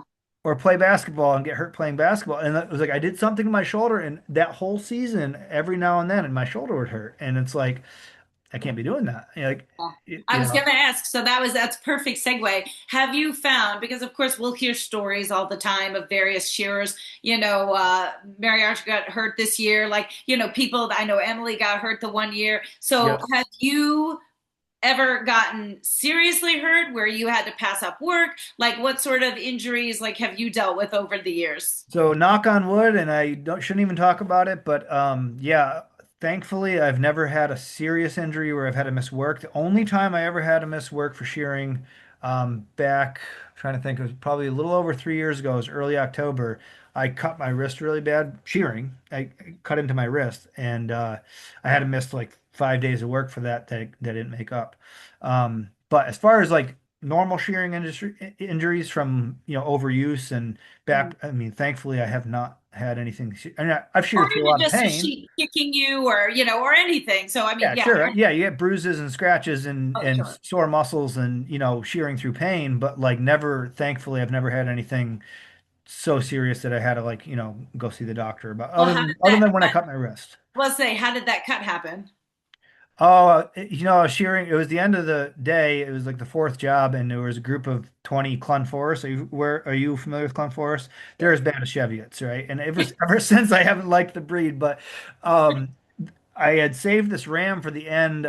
Because we did all the use first, and we had this big ram at the end, and big for the breed, not huge, but he was just miserable. And somehow I was in the neck position. I don't know how it happened, but somehow I just missed and hit my wrist, and there's a scar there. You can't see it, but I had When you were coming up the neck blow, up the you neck, yeah. yeah, And he just kind of like threw his head down, and I just missed, and I hit my wrist, yeah. and yeah. So that, I mean, it could have been a lot worse. I just missed the artery and all that, but it was fine. Like, I recovered, and it was no big deal. But it was kind of a wake up call, though. You realize this is dangerous work, Yeah. and you can get hurt. But yeah, thankfully I haven't had anything serious wrong with, my back or my hips or my, whatever. So Yeah, well, it'll hopefully. come. The day will come. It'll be a very sad day. I was going to say this year was my year for whatever that reason was, and let me tell you, it sucks. It Yeah. sucks when you just have a physical ailment to where you're dreading shearing. And I could Yeah. shear llamas and all that Yeah, fine, sheep but sheep are tough. it was the motion. Yeah, like I injured my piriformis muscle somehow, and I mean it just Yeah, and yeah, it then you sucks. realize when you try to shear with that, you realize that you need every joint, every Yeah. ligament, tendon, muscle, everything. You need everything working to shear. And I've always told myself that I will not be one of those shearers that shears, you know, after the point where I should have retired because I'm shearing in pain every day. Mhm. And I'm not going to let myself do that. But at the same time, like I also dread retirement. Like I don't want to have to quit. Right, right. Yeah, like what's So plan B, right? I have no plan B, and I never have really. I mean, I have a college degree that's outdated and worthless now, and you know, to find another career at this point would be very, very difficult. You Yeah. know, Well, so I think most people I know, including family members, are like counting down the days to retirement. And I don't want to like I'm. It's different with shearing. Like I am not looking forward to it's retirement. I'm dreading it. different with farming. Like Yeah, there's yeah, like I mean, people are like, oh, I can't wait to retire. I mean, like you said, yeah, I don't want to get to the point if I don't love it, then yeah, I definitely would want to stop. But yeah, I'm like, I don't know what retirement is. And the same thing, I pray. I love my shearing. I'm definitely glad that well, actually, the funny thing is, I thought I was getting to the place where I could be a bit pickier about jobs, and I yeah, thought, I can start to let things go. And then COVID hit. And then that yeah. was all we had. Like Right. everything else that I did shut down except Yep. for shearing and my skincare line. That was all I had that saved me through COVID. And the Yep. same thing you alluded to that as well. I mean, when COVID hit, the funny thing is for you were still operating here. I went down south. Mhm. That's where I Yep. go first. Yep. And I was talking to one of my other customers. I go down south and I'm like, guys, do you know something's going on back here? Like, No. they had no Yeah. clue, right? Everyone's like Yeah. hugging this and that. I'm Yeah. just Yeah. like, Yeah. oh Yeah. my Lord. So it was, But we're thankful for having agricultural work. but then the other thing is like there are definitely a handful of my most difficult jobs that I could justify giving up because I know it's going to hurt. Yeah, you know, yeah. no matter how Either good a that shape. or if the clients are a pain in the butt or Well, but the point is that the most difficult jobs that I could justify giving up, like they're for the nicest people that you know, and it's like I can't quit on them. so, and that kind of So leads into perfectly. So, yeah, somebody in the chat was asking, what do you find the easiest breed to shear and the hardest breed to shear, and why? I'll be curious about that. the hardest breed is easy. It's something that's very, very, very large, but also ornery. So say like I do a flock of Columbias, and luckily there's not that many. There's like 15, and like I said, he's the nicest guy. I like working for him. He's great, but his sheep are terrible. You know, Now, is it just because they're big? Like, for instance, because I shear, well, and you said you shear a lot of pet flocks. yeah, I also run into a lot of sheep that are just larger this way than they should. Uh, right. you Yeah, know, framey, versus, large. Yeah, but n not just being large. I can handle just a large sheep, but if they're large and also fight a lot, then they're yes. going to be very difficult. And then as far as the easiest sheep, I mean, I don't know. I mean, there's a lot of breeds that can be very easy, but they're not always very easy. So a lot of shearers would say border lesters. Oh, border lesters are so easy, but they can also be kind of fat and Well, what's your favorite breed to shear? if my Gotlands weren't so kicky, I would say the Gotlands that would be the easiest, but they're so kicky. Now They that's fight. interesting. I so let me ask you about them. Like Yeah. I shear and actually I shear a lot of Gotlands at this point, at Yep. least for me. For me, So you um, do twice a year work then. You must cheer them yeah, again in the fall. yeah. Yeah. I actually Yeah. go down south just because Yeah. there's enough down there that Yep. I do. And then what I do is on the trip south, I'll stop and I'll do toenail trimming for people, or Okay. Yep. I'll do other services Yep. to kind of like make up for Yeah. the travel expenses. But the Right. thing I find about Gotlands, and some are different than others, but they are, and I have my own, and I love him, and he's better, but I find them very tense. So Yeah. let Yeah. me ask you this, Yeah. the part where it should be, and I've had to adjust my shearing for them particularly, but the part that should be the best when you are on the side and you're doing the long And blows, they're thrashing. Yeah. that is where I Yeah. lose them all the time because they're Yeah. so tense. And So I a find bit that to be the hardest. a big Gotland ram, a full-grown Gotland ram's gonna be difficult. But we started shearing our lambs like young to get the tips off and have it grow back. So a 30-pound lamb is almost just as hard. No, Like you can't, oh, hands down, it's like shearing a stuffed animal. yeah, you can't hold on to them. So There's it's nothing like there. starting the very beginning, getting their front feet in the right place in the beginning, and then kind of pinching a little more at your with your knees. Yeah. It's if you can get the belly off, I can. The rest of them it gets a little better, but it's yeah, they can be tough. That's a good talk about that because people aren't going to understand. I know what you're talking about as far as shearing and taking the tips off. So Yeah. explain what that is and why you do that. I mean, your Gotland purists would probably think it's stupid to do it because it's part of your lamb fleece. But we just found that they grow a lot better if you get them shorn very early, like when they're 2.5 months old. So we kind of shear them all like Mother's Day weekend, and then you still get a nice lamb's fleece, and they grow a lot better because one of the problems with the breed is they grow so slowly. Meaning their body size. Yeah, Yes. yeah, yeah. And They're is very that because you feel like they're putting their nutrients into their fleece? yeah. I don't know what it is. We tried it one year on a couple of them, and it worked really well. So we've just been doing all of them then. And Well, alpaca people will do that, but for yep, a different reason. yep. They'll shear to get those, what do they call it with the tips? They have a name for it with like Well, the something about there's something on the edge of the tips of the fleece from being born.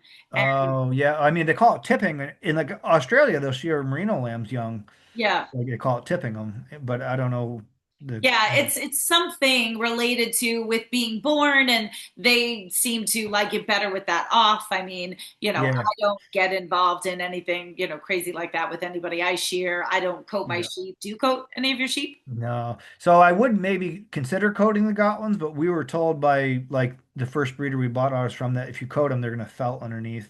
So Mhm. you really can't. Mhm. So and with shearing them twice a year, I mean the fall fleece, they're outside all summer. They stay pretty clean. Like you don't really Yeah, need to coat them. yeah, for sure.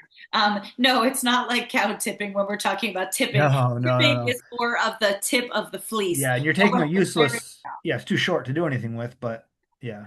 So you're just getting that off. So then they're kind of like starting fresh, in Yeah. that sense. Yeah, with my sheep, I mean, I have the advantage of, it doesn't cost me anything to shear them, so I can shear them when I decide, when it's a good time to do it. So I wouldn't No, it's funny, and recommend. I don't feel like I shear a lot anymore. But when you said you had Dorsets, I was like, oh, Yeah, and they're tough.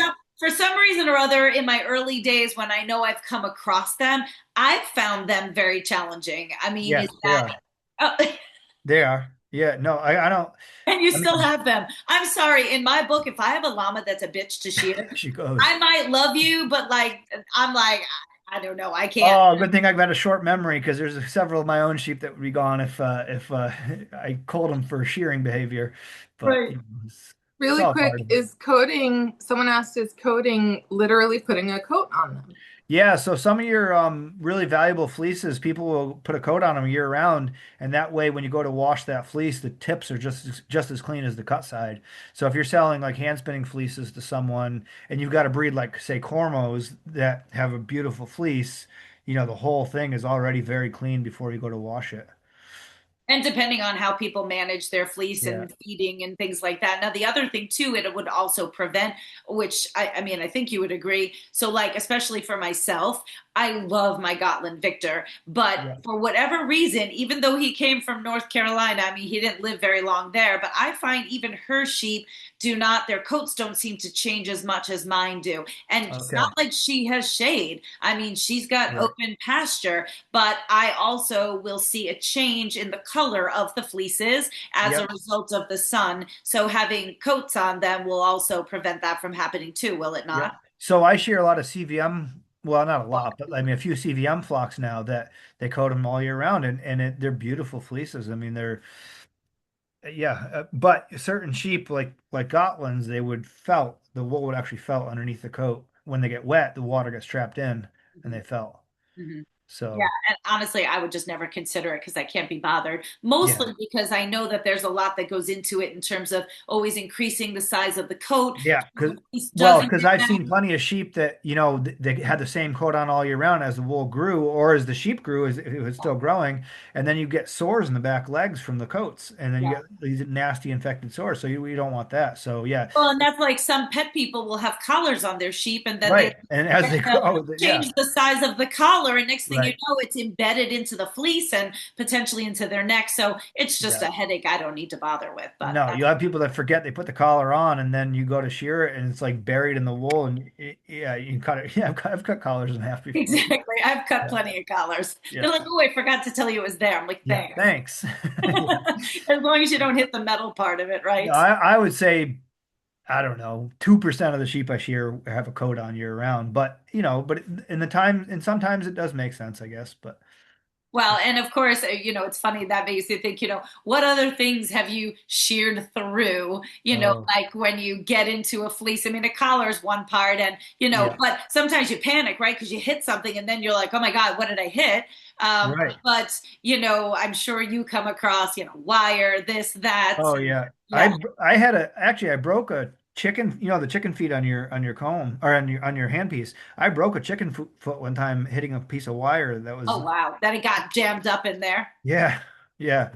So the Or chicken feet is like on top of the shear. You have it's your comb and you have your cutter, and the yeah, yeah, chicken feet, it looks like chicken feet, and it's what right. holds the comb and The cutter cutter. together. So if Yes, yes. something jams in there and Right. just shuts the whole thing down, I mean, just the whole thing can just explode. Yeah. Yeah. Well, which is why I encourage farmers not to use metal ear tags too, because you can hit a Oh, tag pretty easily, and that's yeah, I was going to say I don't come across that. Mine are yeah, mostly plastic, kind of things. yeah. Um, Are sheep, oh, as far, wait, are you saying colors or collars? I'm thinking you probably mean collars. And it's not a normal thing. I would say if it's I don't want to say a real farm. Have you seen like the plastic? Like they use them on goats, but have you seen like those plastic collars that they look like little chain link. Oh yeah, yeah, yeah, Like yeah. alpaca Yeah. people So use them. You yeah, know. but so with a goat, you can lead the goat around by the collar, and they'll walk for you. But with sheep, it's not gonna like. There's no reason to have a collar on a sheep, or Yeah, I mean, I really do share a lot of pet sheep, and yeah, there are some people that swear, or here's the other thing, even if the sheep does not respond to it, for them it's something to Something to grab onto, right? do So and they don't know how to drag. handle a sheep. Yeah, Yeah, yeah. exactly. Not that that's the best way to manage it. Now, I will No. say my sheep are all halter broken, just like a show sheep. Not that we show our sheep, but Oh, the same as yours. So, we'll oh, put, my sheep are not. Well, there's maybe one in the flock. you show your sheep. Yeah, but not all of them get shown. Only the Right. couple, and then even the ones that do. I mean, some of them don't get halter broken very well. So my niece, so my brother Nathan, I do the farm with. He's got a seven. She just turned 7 year old niece, and she trained all summer for the lead line competition, which she did at the Big E. So it was her first year doing it. So she's got this one ewe Brooke that was on the halter every day all summer, and so she's halter broken, but most of our sheep are not. Well, and that's all right. Sometimes I have some llamas. I'm like, I don't know what happened that year, but I'm like, Yeah. those babies are feral. So you know what? I didn't even ask you. What is so you've got the polled Dorset, Yep. and do you have Cheviots? No, no, no, No. no, no. You'll never You're see a like, Chevy no. number. Okay, all right. But I can't remember what is the second So, breed can I aside give from you I'll give you the rundown. So, my yeah. dad started the Dorsets in '85, and we still have them. Okay. My oldest brother, who didn't really like the sheep, he started it. I think it was '88 or '89. He got Hampshires, which Okay. we had until 2013, 2014. So We that's sold. a big meat breed, Yeah, folks. we sold them. They were a problem. I mean, they're pretty sheep, but they're too much work. And then we added Tunis in Oh, 97 or 98. okay. I think we bought them in 97 and had our first lambs in 98. So we still have the Tunis. And Okay. that's probably my brother's favorite breed. That's the breed he's really into. Um, we have And for nice anybody ones. that maybe has seen my pictures, I always say they Yep. have like an orange, it's like Yeah. a rust colored orange face, orange feet, and like a creamish colored coat. And Yeah. guys, for those of you that were with me when we had John H on and we're talking about spinning, and if you remember, we were talking about the whole story with Mavis and Maud that he bought a fleece off of me and then turned the whole thing and is working towards a sweater. So Mavis and Maud were Tunises. So that was And just they're tying it. they're beautiful sheep. They're very functional. Like they're medium size. Like they make a nice lamb. They And their so fleece is pretty nice. Yeah, but I'm one of those people that shears them too often. So I shear them in the fall before lambing, and I shear them again in the spring because just to clean them up before summer. Sure. So if I were to save their fleeces, I should be only shearing them once a year. Right, right. And so anyway, so we've had the Tunis for almost 20 years, and then added the Gotlands only 6 years ago, 7 years ago. So what made you add the Gotlands on? So my partner Lindsay, I don't know if she's still watching or not, but she when we started dating was helping my brother and I a lot on the farm.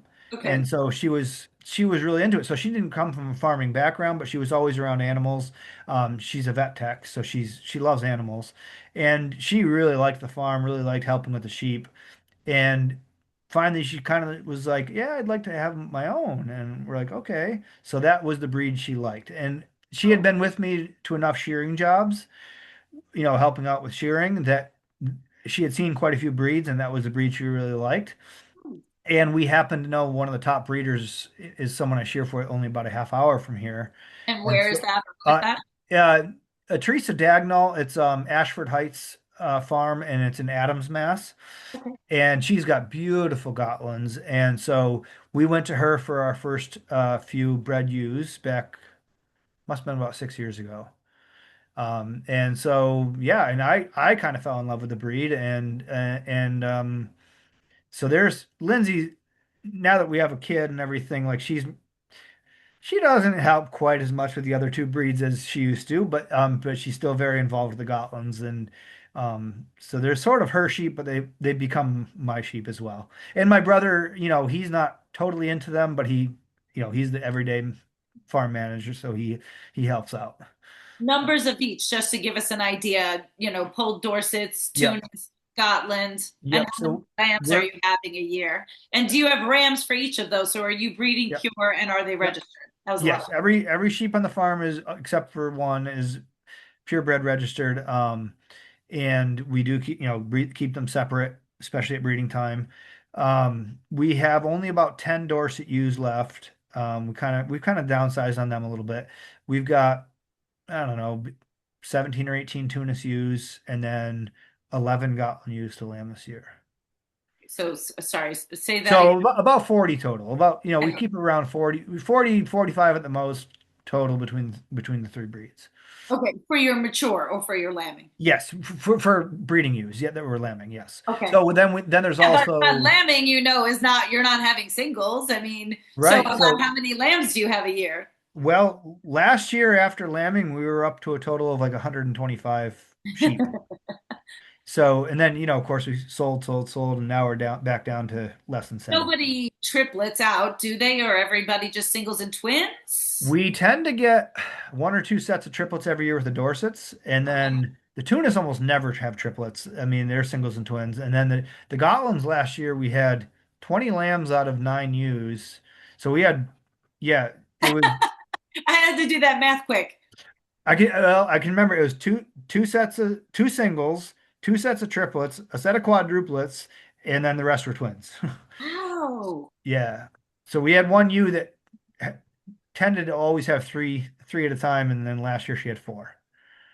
So that's interesting, but talk to people about the disadvantages once you start getting into triplets and quads. So when it comes to Really raising quickly, sheep, I have a question about yeah, sure. terminology. Yeah. Ellen says, I assume a bred ewe is one that's already lambed or not. No, it's a bred ewe is a pregnant ewe, so it could be a first timer that's never lambed before. That's interesting, though. You know what, Aaron? I guess I never really thought about it. In many livestock, there's a term Yeah. for a female sheep that has never given birth, but that's Right. that's not true with sheep, right? Right. So with cows, you have heifers, right? Right, and then So it turns to a cow. Right. So with sheep, it's just they're a First timers or first timer yeah. or bred yearling or whatever. So And at some the people same time, if you're calling them a lamb, that's up until about, what would you say, a year a of year, age? a Okay. year, yeah. So some farmers will breed their lambs to lamb at a year old. Some commercial farms. We pretty much they're lambing as they turn 2. Mhm. So, right, because if they're born in the spring, you're not breeding them until The that following fall, Right. yeah. So gestation, everyone, for sheep is 5 months, 5 months, yeah. approximately. So so that's where that kind of math works out in that sense. Yeah. So like with the Gotland flock, we have the 11 bred ewes, and there's 4 that are coming yearlings, or they're born last year that we kept that are open, meaning that they're not pregnant for this year. Right. So we got derailed, but that's okay. So Yes. go back to talking about the difficulties between having triplets and quads. Yeah. So ideally for any sheep farmer, twins are perfect. Like they can raise 2. Why? Why? They've got 2 teats and Right. they But make enough people might milk for not know 2. that. Yeah, so you really only want 2. One, I mean, if it's a good single, like I'm not upset by that, but you'd rather twins. But they start having 3 or 4, then you're going to end up with bottle lambs that the mother can't raise all 4 or 3. Now, that one ewe that had quads last year, she had raised triplets on her own without assistance. But last year with 4, we're like, okay, you're now 7 years old, you can't raise 4. So we took a couple away to raise as bottle lambs. Mhm. But that's more labor and the cost Just of gonna milk. say now on my farm, and just make sure you dial me the next time you have one that you want to go to an educational farm, You because ready? that's what Yeah. we end up getting.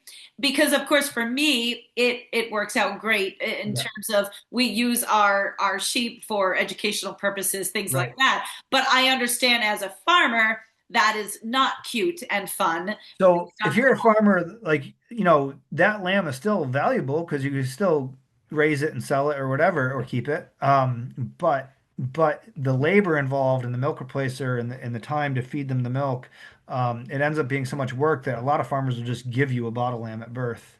Right, Just yeah. to get rid of, yeah. And then, so I'll answer your question, Jillian, and then we'll go back to the other question. So in the chat, they're asking, so I have a Rambouillet. So it's funny. No, Oh, tell us how you really feel. I don't mind Ramblers if they're not too huge.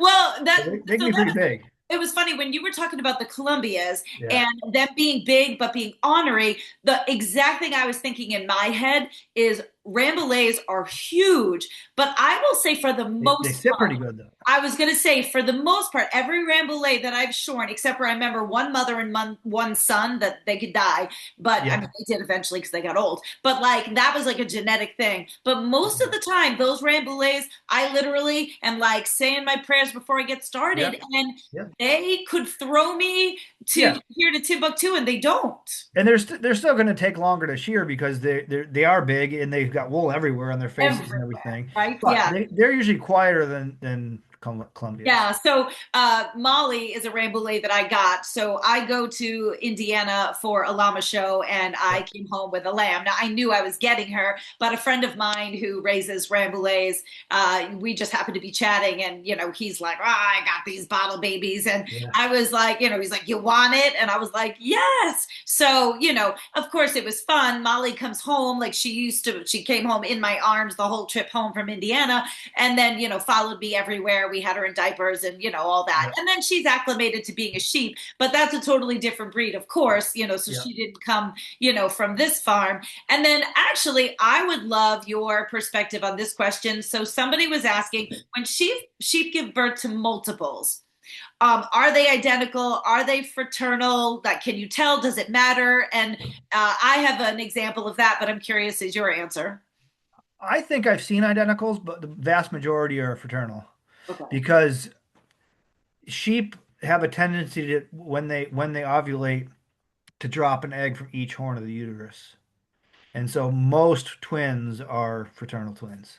And when you have those twins, do you see different characteristics by chance? Oh, sometimes, yeah. I Okay. mean, yeah, sometimes like they're the same sex and they look identical and they might be, but majority of the time, yeah, you can definitely tell the difference. I mean, so I guess if your flock is twinning, the majority of the time you have one ram and one ewe, or 50% of the time, right?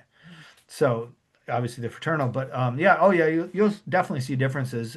We've had same-sex twins where you can totally, especially the tunas, it seems like they oftentimes don't look like each other. They're Okay. both good breed character, but different look as they get older.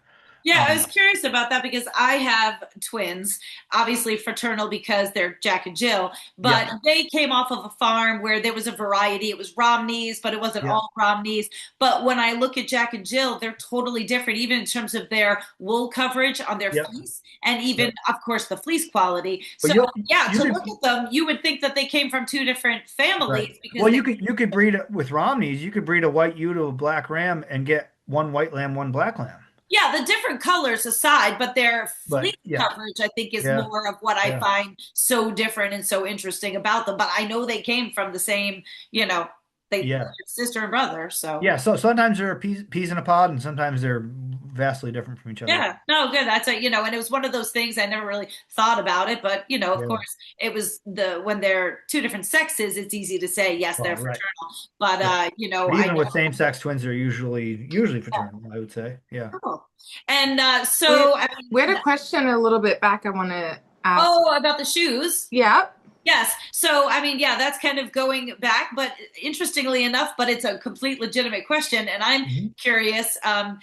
So, talk about the shoes that you shear in, but then I'm curious to know, do you always shear in them based on various jobs? Yeah, so people are always surprised. Oh, look at those funny shoes you're wearing, and there's a reason for it, right? Just like I say, basketball players wear basketball shoes and tennis players wear tennis shoes. Shearing is a very physical activity where there is appropriate footwear. Honestly, shearing barefoot might be the most comfortable thing, but not as safe, So most shearers, I would say, tend to shear in shearing moccasins, and there's a couple different versions of the moccasins. The material they're made out of and the shape of them and all that. But I would say the two types are basically a felt type, which are kind of bigger, more clown-looking shoes, and then I prefer the more of the leather type, even though they're probably not real leather, but they fit a little tighter to the foot. And so the basic thing is to keep yourself light on your feet. So it's lightweight footwear. You're lifting your feet a lot. You're moving your feet. And then you're on the ball of your foot a lot. So you're not flat-footed, but you're on the ball of your foot. So to have very bendable, lightweight footwear. And there's no heel under them. So they're very thin.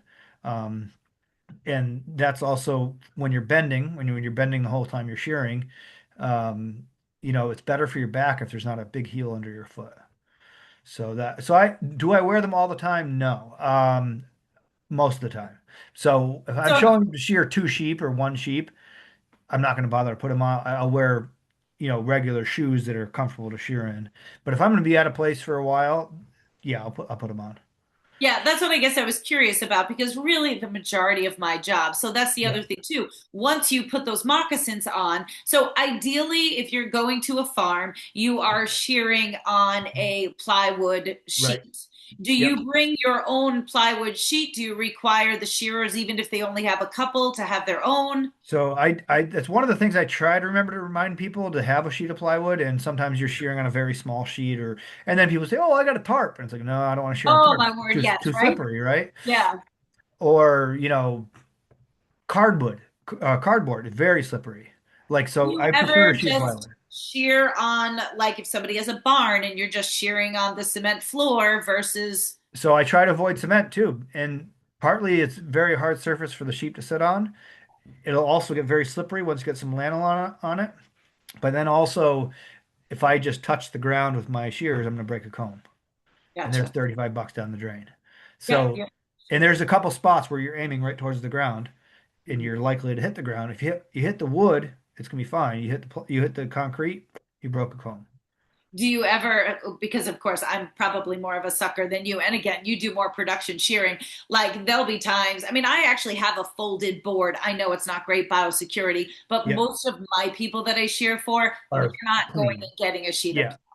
Yeah. So I'll travel with something, if I have it with me, but also when I head down south, I usually don't travel. So there are times where if it's as long as it's like flat, dry grass or, Oh, right. Oh, yeah. Shearing on the ground is, yeah, I'll do or that. like as long as it's not loose dirt, and if Right. they don't care about the fleece, I might just shear Right. on there. But I Yeah, I've guess done the that. question is though, with the moccasins on, you're not going to go get a sheep or you're not going to leave your area, correct? I try not to. I mean, Right. yeah, because I mean, if they're standing in muck and manure, I mean, you're gonna get that on your moccasins, and then that floor gets slippery again. Yeah. So it's all about having good footing. I mean, you can't expect a very physical job where you need good footing. You don't want to be on a slippery surface.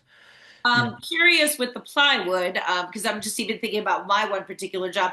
After a while, do you find with the plywood between oil and the lanolin that also can get a bit slick or? not as much as other surfaces, and Right. so I'll occasionally shear on a rubber mat, a Okay. stall mat, and Yes, yeah, that works fine in a small flock. But you get into enough sheep, it starts to get slippery too. yeah. So No, yeah, no, and that's funny because that's exactly, I was thinking that's what I use when I go to this one place. It's really like a, not indoor outdoor carpet, but it's kind of like a, I can't explain the material, but we've just yeah, managed because their barn floor, one is hard and it's yep, that slick cement and just the lanolin on that on top of it. yep. But guess what? These are a flock of Gotlins. So it's also the last thing I need is, and It's half the slippery time they're surface. kicking out, Yeah, because they yeah, just pop out of their position. So I've yeah, struggled, to try to find, necessarily what works. And I might just yeah, ultimately be like, look, you got to just get a big sheet of plywood yeah, yeah. and give that a go. I But don't I don't feel bad telling people they have to have plywood. I mean, just tell them. I mean, for biosecurity reasons, I don't want to be bringing around my own yeah, plywood. yeah, for But sure. it's and I don't drive a vehicle where I can fit a full sheet of plywood. Yeah, really. What do you drive? I currently have a Hyundai Santa Cruz. It's a small truck. It's got a 4x4 bed, so it gets perfect for what I need. Carrying what I need. But if Yeah. I have to start carrying extra things like plywood, it's not going to fit in there. So Interesting. Yeah. I mean, of course, I have a big chute system in the back of my yeah, van that I yeah. have to use for the llamas. So, by the time I'm done, yeah, there's a lot of stuff in there for But sure. I, but with sheep shearing, like you shouldn't need much. And if Yeah. you start spoiling people and bringing your own plywood and bringing your own panels to set up, they're going to expect it every year. Well, that's just when I charge more. Well, yeah, I guess, but I mean, so Andy Rice, good friend of mine, Yes. great mentor. He's one of the ones that sheared for my dad back, 30 Oh, years. really? Yeah. I And love it. but he has everything he needs in the truck, and so people get used to him so it's going to take him again 20 minutes to set up because he's got to drag his own panels out. I've even heard of some people like they'll bring their own pop-up tent, blah blah blah. For the I'm like, Yeah. no. No, no, no. I'm not, there's, Yeah. I have a limit as well, but you can only do so much. Yeah. But, most people are good as long as you communicate it. If you forget to tell them, then it's not their fault for not having it. For sure. And I You find know? sometimes you have to explain. I think one of the hardest things I had in my early days, I don't know if you had the same experience, was like you want to be as accommodating as possible. And, Yep. I've shared in all different types of conditions, Oh, yeah. surfaces. And as you get older, and each time you get hurt or something goes wrong as a result of it, next thing you know, you're like, okay, the sheep have to be this. We have to shear here. There's got to be shade. There's got to be this. There's got to, and it's funny Yeah. because sometimes I feel like I'm being like a princess because I'm a But, girl. And I'm like, look, I'm not being a princess, but you have to understand right. this has happened. This has happened. So, Like, this is why. so you got to kind of walk the line as a shearer. Like it is a service. You're Yes. here to serve them, right? Yes. So you want to be accommodating, you want to be understanding and all that. But at the same time, there are things that you need. And, if you just communicate it, usually people are good. But I've definitely know shearers that are very demanding over, like, you have to do this, you have to that. And it's like you can say it in a nicer way Yeah. and probably get better response than. I'm curious, do you make your people fast their sheep? Depending I on the I size. I asked them to. It doesn't always happen, and I can usually tell right away if they haven't. Yeah. So Yeah. for anyone listening, fasting, so this wouldn't cross the mind of even most sheep owners, but the sheep are gonna be a lot more comfortable for shearing if they don't have a full belly. So that first stomach, the rumen, when that's full of hay or grass and they're bending over it, it's not gonna be comfortable. So they're gonna fight more. And they're gonna crap on the board and there's a lot of reasons to fast them, but it's one, I mean, there's people I've sheared for many, many years that still don't remember to do it. So yeah, Yeah. it's ideal, but you're not gonna, don't Well, expect it I every tell time. people even the same because I share a lot of pet type sheep. I share a lot of fat sheep. Yeah, And essentially, I try to tell people it's like, picture having like a really big meal and then going and do yoga, yeah, and just the same, exactly. picture being an oversized person and having to go do But yoga. but beyond that, like beyond it being like more difficult for the shearer, there's times, like, especially in hot weather, where it actually becomes quite dangerous because they Yeah. have a hard time breathing, and Yep. so if they can't breathe, they're going to panic and they're going to fight, and they can you start seeing the tongue hanging out, then you got to stop shearing. Yeah. Thankfully, I've only had that like maybe once or twice. And Oh, dare I I've seen say, it. sorry, Aaron, it tends to be a lot of males. Yeah, I find yeah, that they just tend to like overreact a lot more or panic a lot more, at yeah, least. I feel like that's what. yeah. But it can get dangerous. So we want a safe, you know, comfortable environment for everyone involved. And so yeah, you gotta tell people those things because they won't think of it on their own. Yeah, So no, yeah. absolutely, absolutely. So what about wet sheep? Do you avoid wet sheep or do you still shear them? Well, I mean, again, I think there's a big difference. If you're going to a farm and you're shearing 200 sheep a day, you don't want 200 wet sheep. No. I mean, for the most part, I'm really good. Like, I'm probably overly communicative because also, how long are you on the road for at times? I'd say my longest trips are about 9, 10 days. Okay. Overall, is your average shorter than that? Yeah, but but then I'll be gone for 10 days and come home for 2 days and be gone for another 5 days. Like, and the Right. string is crazy. It's Yeah, yeah, yeah, absolutely. So that's the yeah, same for me. And yeah, so, I will make sure the day before I'm taking, and maybe you do as well, but like you said, people don't remember. So as far as the wet yeah, sheep, I mean, I do have some people that don't have a way yeah, to, yeah. keep Keep them their in. animals in. And if I'm down south where I know I'm not going back again, then we're going to do our best to make it work because otherwise I lose the job and the sheep don't get done. Right. So, worst case scenario, I'm not doing a ton because isn't that supposed to be an issue? Well, what I've learned, it's not so much about the wool boils or whatever people talk about. For me, it's just The more that you're slipperiness. wet, they're slippery, your hands are slippery, your equipment's slippery. It's just like oil Yeah. and. So I tell you the best thing I did, like, I don't even know how many years ago, 6, 7 years ago or something, is I started asking new customers, can you keep the sheep dry? Is there a Yeah, place yes, indoors to shear? And yes. I've stopped taking on. And just in that time of not taking on new jobs that don't have a way to keep them dry, I've I don't have those days anymore where it's like you see rain coming for 3 days and I'm not worried about it because everyone Yeah. I'm shearing for has a way to keep them dry. Yeah, yeah, no, Yeah. absolutely. I would say for the most part, I mean, yes, these are all questions I ask people for sure. And really, for the most part, like I had one job last year that was down south, and the people are weird anyway, Yeah. and they weren't able to have a place for me to shear undercover. And there was a threat of weather. And I said, look, if I drive up that mountain, you're still getting charged a farm call if I can't do the job. Right. And, they opted out, and I'm like, fine. And I feel bad in that sense, but down south, I can't re-go back. When Right. I am Yeah. Yeah. more northeast, like I'm in Jersey and PA several times, I'm in, Connecticut, Massachusetts several times. So I can maybe circumvent, or I'll just tell people if you absolutely can't accommodate based on the weather, I'll come back to you, but now you have to pay more and they have to understand. Yeah. Or it's in July and it's a lot Well, later than right. you Oh, want yeah, to get yeah. If I done. can't get back to them, they've got to wait, and I Right. still charge them more if they're not on my normal route. Yeah. So that's how I try to handle it. I'm not going to generally say no to people. I'm going to say no to people more because I will grill or evaluate the situation. And don't forget, mine is more llamas. So that's Right. about, are your animals halter broken? Are they Right. Right. Right. handled? Right. Like, what are we looking at? Because I'm not rodeoing anymore.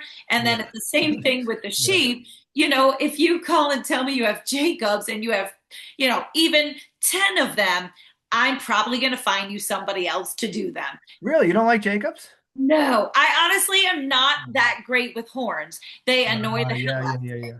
It's just because, like, for instance, and I now we're like really geeking out, and I see the time, everybody, but you just got to hang on. Um, but I'm curious, like, do you do a lot of these new VBNs, the Valley's Black Nose? I've done some. I have a handful of flocks I do, and honestly, I think the breed is kind of. I shouldn't say this.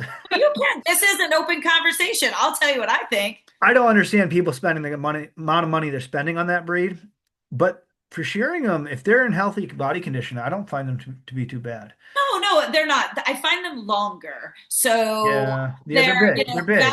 that ways they're just like longer. And yeah, I Yeah, have a couple of rams that I do, and I absolutely hate the job, but I yeah, still yeah. do The it. rams can be tough. Yeah, But I just have trouble, like even with my goats, I just don't shear enough horned animals, horned yeah, sheep, Angora goats. So especially with the Jacobs, I yeah. You I gotta. sometimes I'm not skilled enough to figure out how to navigate, the horns, or even like on the Angora goats with them like getting caught in the back of your leg, or Yeah. like Oh yeah, they hook it around your leg and then twist your head. exactly, exactly. So Yeah, I'm just not yeah, skilled enough. So I don't want to deal with it. yeah, yeah. So I think that's where more I will, cull certain jobs or let go of certain jobs because Yeah. also too with sheep shearers, there's plenty of you out there. I will be a little more lenient with llama shearing because first of all, that's my thing. That's That's your what I'm specialty. Yeah, skilled at, and I know I'll do it better than anyone else. So if yeah, it's an already difficult job, I'm usually willing to, try to yeah, work around things. So. yeah.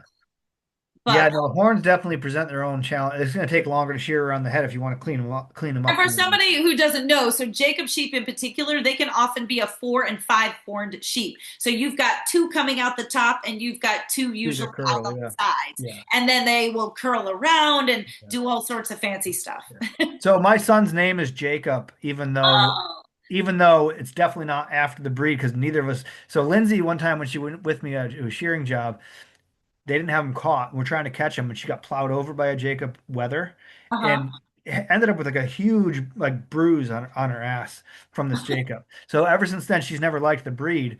But then when we were deciding names for our son, we're like, well, we kind of like the name, even though we don't like the breed as much. I love it. I love it. That is great. Yeah. I have to, so I'm going to ask you one more breed thing, and then guys, I'm sorry, you can hang in, or if you hang in, you have a chance to win because I want to talk about these two fleeces. Okay.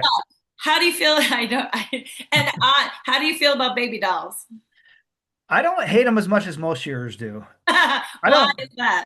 I don't particularly like them, but I certainly wouldn't shy away from taking on a Oh, I baby mean, I job. take the job, but Like yeah. they shear okay if you can get them to bend. I mean, they're so compact they don't bend. But like, and they've got wool everywhere, so they take longer. But I don't mind them. I mean, I would never raise them, but most breeds I would never raise. So it's kind of, you know, they're okay. I don't know. I just find that they do. I mean, I think it's the same thing. Like, it's just the fact that they've got wool everywhere. And at least in the clientele that I do, I get frustrated. I don't know if you, as a shearer with your pet flocks, I mean, I try to help people as much as I can. I try to Yeah. educate people as much as I can. And I would say 9 times out of 10, the health issues that I see are related to the baby dolls because they're Oh overfed, yeah. they're obese. I mean, I'll Well, see urine scald, yeah. just like all sorts of, they'll be arthritic at such a young age because they're Yep. overweight. I mean, Yep. I shear tremendously obese baby dolls. Oh So yeah. Yeah, I do too. that bothers me. I think that's why I get But it's frustrated. not even overfeeding, it's just feeding them anything they get fat. Yeah, So yeah, oh, exactly, absolutely. And of course, the yeah. age old, well, they made noise, so I feed them. Well, yes, but if you have a Right. child and you tend to every time the child Well, and cries, then also they get wool blind. And yes. so like I have a couple baby doll flocks where I go back in the fall just to shear around the faces and the The rear breed end. that I never thought, my Rambouillet gets They terribly get wool wool blind. blind. Yeah. I Yeah. have no idea until I had her, and I actually have to like give her a fade a couple Yeah. times throughout the year. I never knew Yep. that. Yeah, and so yeah, that's a downside. But no, as far as shearing them, I don't hate them like most shearers do. Because when they're fat, even though they're fat and heavier and don't bend, like they shear good, like they comb They're good. weeble wobbles. Yeah, Well, yeah. a fat sheep is going to shear way better than a Oh skinny. yeah, yeah, and they're tight skinned, Yeah.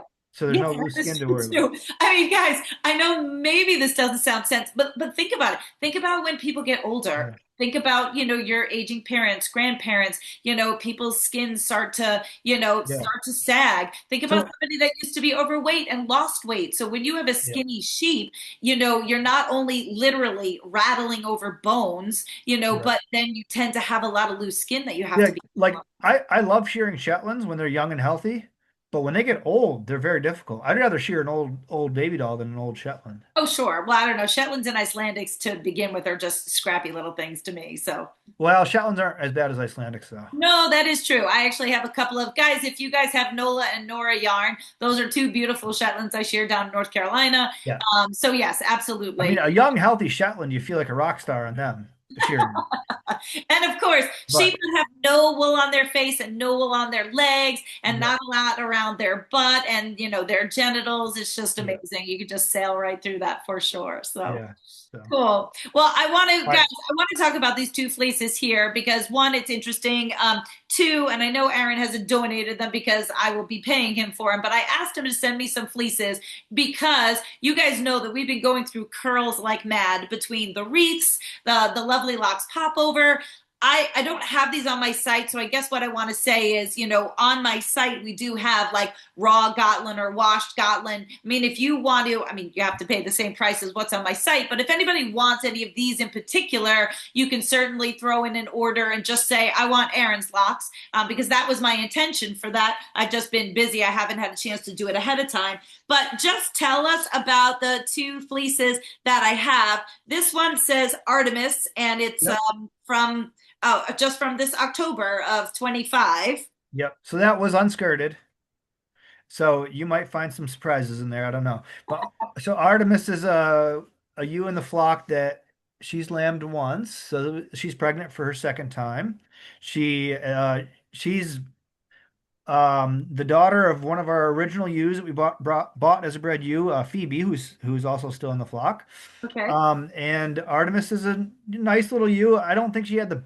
I'll be honest with you, the very best of our Gotland fleeces went to the Fiber Festival, and they all Well, of sold. course it should. And so this was sort of a B fleece. It wasn't one of the best. It's not one of the worst. It's just sort of yeah. I It, love the color, though, I will say. And I so said to Aaron earlier, just with the raw fleeces sitting next to me, I'm like, I love the way it smells. so one of the things that really is interesting about the breed is that like their fleeces will change color from time to time. So like they'll be dark one shearing, light the next shearing, whatever. So she's gotten very dark actually since we sheared her in October. She looks great. She actually might be one of the first ewes to lamb of the Gotlands. She might be the first one due. Cool. So in hopefully end of February. So anyway, that's just yours to see what you think of it. And I know I'm not going to charge you. I just sent you a couple fleeces. That's No, I am paying you for it because, hey, yeah. if I'm going to make people pay me for the curls, it's is all, Well, we're not all getting rich farming, so don't you worry I about it. hope you can find a few nice ones in there. Fingers Absolutely. crossed. And here's the other thing too, because also, even your bee fleeces, can be used for different things. Well, that's what Yeah, I've educated my clientele about and just my fiber friends, even when I'm going through the fleece and I'm looking, like that's perfect, like I'm looking for these locks for the projects that we've been doing. But that doesn't mean when you get some of these other pieces that are still equally beautiful, but maybe the tips are flatter and I'm not going to be, using it for our lock right. knitting, it's still going to go into great roving, which is what I showed in the bag. So I guess with our Gotlands, like the good fleeces are pretty easy to sell. Mhm. People pay decent money for them, whatever. So what we're trying to find is a market for more of the bee fleeces that should we be washing and dyeing locks and selling locks, or should we be making yarn out of them? And that's more where I'm looking for the idea. Like the spring fleece, the better spring fleeces, they're still not as good as the fall fleeces. So like you're not going to sell them for good money as raw fleeces, but can we sell the locks or sell yarn or whatever? So we haven't done much with them yet, and we've just been selling raw fleeces. Yeah. But I No, would I no. would like to get more into doing, some of the marketing of the lower end Gotland And fleece. even for instance, on my Fiber Friends panel that we had on Thursday night, one of my friends, Heidi from Dirty Girl Yarns, that's what she focuses and specializes in. She Yep, shears she spins, makes all these really cool art yarns for me out of yep, fleeces that I've shorn. And then I actually just did the same thing. I gave her like some bee fleeces of Cotswold that yep, I couldn't get locks out of them, but I only need so much roving. So I right. sent it to her. So I'm curious to see what that art yarn Yeah, comes back like. So yep, talk to us about this fleece because I feel like more than anything else, people are going to be like so interested in this one, as yep. am I just based on the story. So guys, I open up the fleece and it's white and I'm like, okay, I Tunis, thought you had, yeah, no, Old Dorset. I'm like, no. did he send me a Cotswold fleece that he sheared? So tell everybody about this fleece. Okay, so we've always had just the purebred Gotlands, the 6 years we've had them, but there is still the breeding up program. So you can start with a handful of different breeds and then breed Gotland to them and then eventually breed them up to be pure Gotlands. And so we were kind of interested in starting with a Border Leicester, which is one of the breeds you can start with. And there was a friend of mine who has black Border Leicesters that was getting into Gotland. So she wanted to buy two ewe lambs. I said, tell you what, buy one ewe lamb, trade the other one for a black Border Leicester ewe. So we ended up with this black Border Leicester ewe. And she had a white lamb out of a Gotland sire, black Border Leicester ewe had a white lamb. And this So is Scotland, you guys know, are dark. This was a black border Leicester, which and can come basically, in white or black. right, which can be Yeah. white or black, but it was a black Yep, ram. there was a black ewe, black ram. It had a white baby, and this ewe, half the reason she's still in the flock is because she's my son's favorite. This is Oh, Calliope. look at these girls. These are epic. So it's maybe a little nicer than a Border Leicester fleece, but not quite as silky and curly as a Gotland fleece. Yeah, but it actually reminds me, and this is not a bad thing. I mean, the way the curls are, it Yep, reminds me of a Cotswold fleece yep. in that sense. But a So lot, that is the fall fleece of hers. She was shorn in the spring, and then this is the yeah, this second is a curing. pretty long staple length, though. Yeah, so she would have been shorn like probably in May and then again in October. And what was her name? Calliope. Calliope. Calliope, yeah. So, and the thing is, we can never get rid of her because she sticks out as the only white sheep in the black flock. So my son notices her every time he's in the barn that, oh, there's Calliope. So, Look at these curls, guys. I mean, I don't care what she was supposed to be. yeah, she was supposed to Really, come out, but so chances are she's carrying black lambs because she's bred to another Gotland and she's black factor on both sides. right.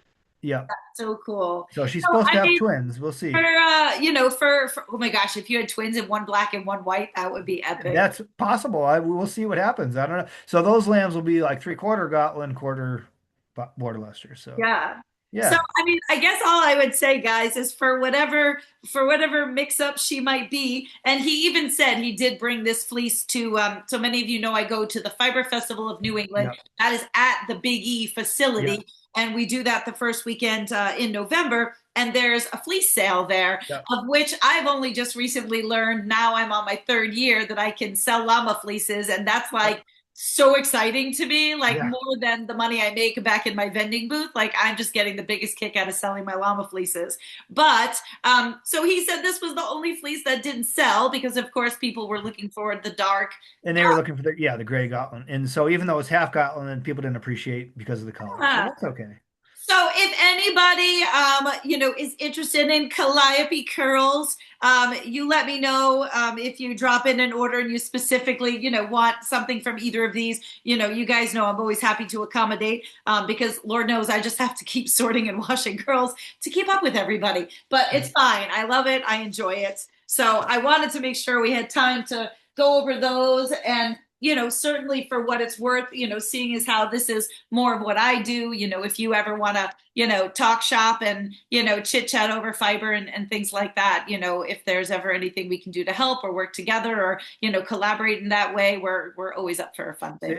I know a little bit about wool, but I don't know much at all about the whole fiber, the whole knitting community. Like, I should by now, but I think I know a good fleece when I see one, but the whole processing and what to do with it afterwards is kind of beyond me at this point. But Well, and I mean, the thing you think about is, right, I mean, you've got your specialty, you've got what you focus on. You yeah, are shearing more full time than I am. So, it's for me, it's like a shift, and look, to yeah, be honest, I also think about if there's a day in which I can't shear, I also want to make sure I have other things, to fall back on as well. So I do like a careful balance of, my shearing season, which becomes all consuming and then gets me so far behind on everything else, but yeah, at the yeah, same time, I have this wonderful community that I've created, that I, continue to show up for and,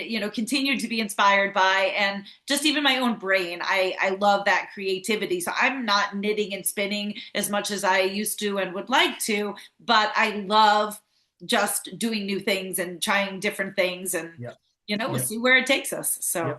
yeah. And I think we're going to try to do more and more with the wool, going forward. But for now, the easiest thing's just been to sell the raw fleeces and Well, but also if you think about it, that's your highest return, right? I yeah, mean, it's basic economics. If you're yeah, selling that raw fleece, you're getting X amount of money, but you're putting the least amount of effort into it. right. You're not putting Versus, extra money into it. but Yeah, like I always tell people, you also have your smaller population.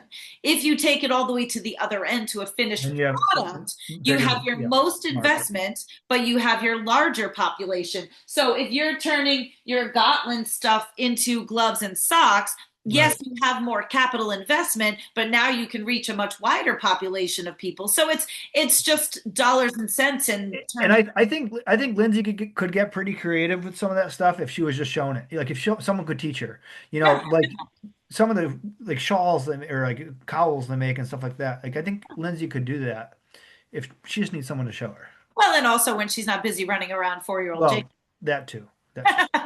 Once he gets into school, perhaps, I guess. Yeah. Yeah. So I dare I Thank you, say, Laura, Laura. yeah, if I'll pull you on and then I have to be cognizant of our time, but I will add you in spotlight there, Laura. Go ahead. Oh, let me see. I gotta ask you to unmute. Can you unmute yourself? Yeah. There you go. So I'm resting, but very, very interesting. So I like to make thrummed slippers and thrummed mittens. Yes. The these locks from Calliope and from the other, they would be good for thrumming. That's an interesting question. Nobody has asked me that before. So traditionally you're using roving to make thrummed mittens and thrummed slippers because you need the slivers of roving that you're knitting in. I would have to say the only reason why they might be too long. So the whole point about thrum mittens, right, is that you're wearing it. So on the inside that felts and then becomes a lining on the inside. The curls, there might be too much. And because they're not already washed and carded to where the fibers are parallel to one another, it's probably not going to felt the same way you would want it to. So instead, Laura, we need to teach you how to learn how to knit with the locks because there's a difference between felting the locks and knitting with the locks. You could needle felt, but again, that action of your thrummed mittens, wearing it, the sweat of your hand is what felts them. I don't think you're going to get that same result with the locks because of that. Make sense? I can continue that on afterwards with you. You and I, you know how to get me, but it's an interesting question. I just don't think you're going to get that same result. But like I said, I would definitely love to talk to you more about it afterwards. I'll pop over anyway and come and visit those 2 bags of locks and see what that. All right. Well, you give me a call. We'll coordinate that. Okay. All right. Awesome. Thank you so much. Great to have you with us again, of course. Okay. And actually, Erin, interestingly enough, Laura, who just popped on, she's been a 4-H leader for eons Oh, of no years. way. I know Laura from when I was, younger and just starting out in cooperative cool. extension, and even long after her kids were grown. I mean, that's a woman that can do electrical work in 4-H. I mean, the crafts and the different Oh, things that's cool. I've seen her do with kids is absolutely amazing, and she That's great. continues to still stay involved. So yeah. All right, guys, you have been so patient. Erin, you've been amazing. Before I let you have like kind of your final words and things like that, let me look at where we're at. You know what? Kudos to you and to everyone. We've actually held strong at 35 this entire time because yourself, myself, and Erin. So we haven't lost a single soul in this entire conversation. And I know that means everybody's just super interested. So what I need you to do for me is from 1 to 35, I just need you to pick a number, and then I scroll through my participant list, and we select a winner. I have to pick a number? Yes, you have Just to pick any number 1 to 35. a number from 1 to 35. 7. All right. So let me get past the 3 of us on top. Actually, the 4. So 1, and then 2, 3, 4, 5, 6, and 7. Colleen Derber, you are the winner tonight. So congratulations. So Colleen, and I don't think Colleen's won yet before. I mean, that's the one thing I'm always afraid of is I'd like to share the wealth. But Colleen, you are the winner of a $25 store credit to shop with us at Life. That, of course, goes into your account after TDOC, but I know you'll always be back for more. So congratulations, and thank you so much for being with us, of course.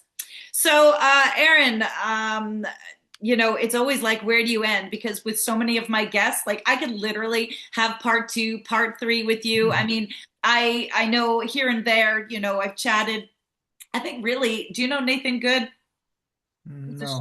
Mostly Pennsylvania area. Okay. He's probably the only other one that like sometimes I'll call and chat with him, ask questions. I mean, I feel like I don't do as much as I should also connecting with other shearers, networking, talking. Well, you can call anytime.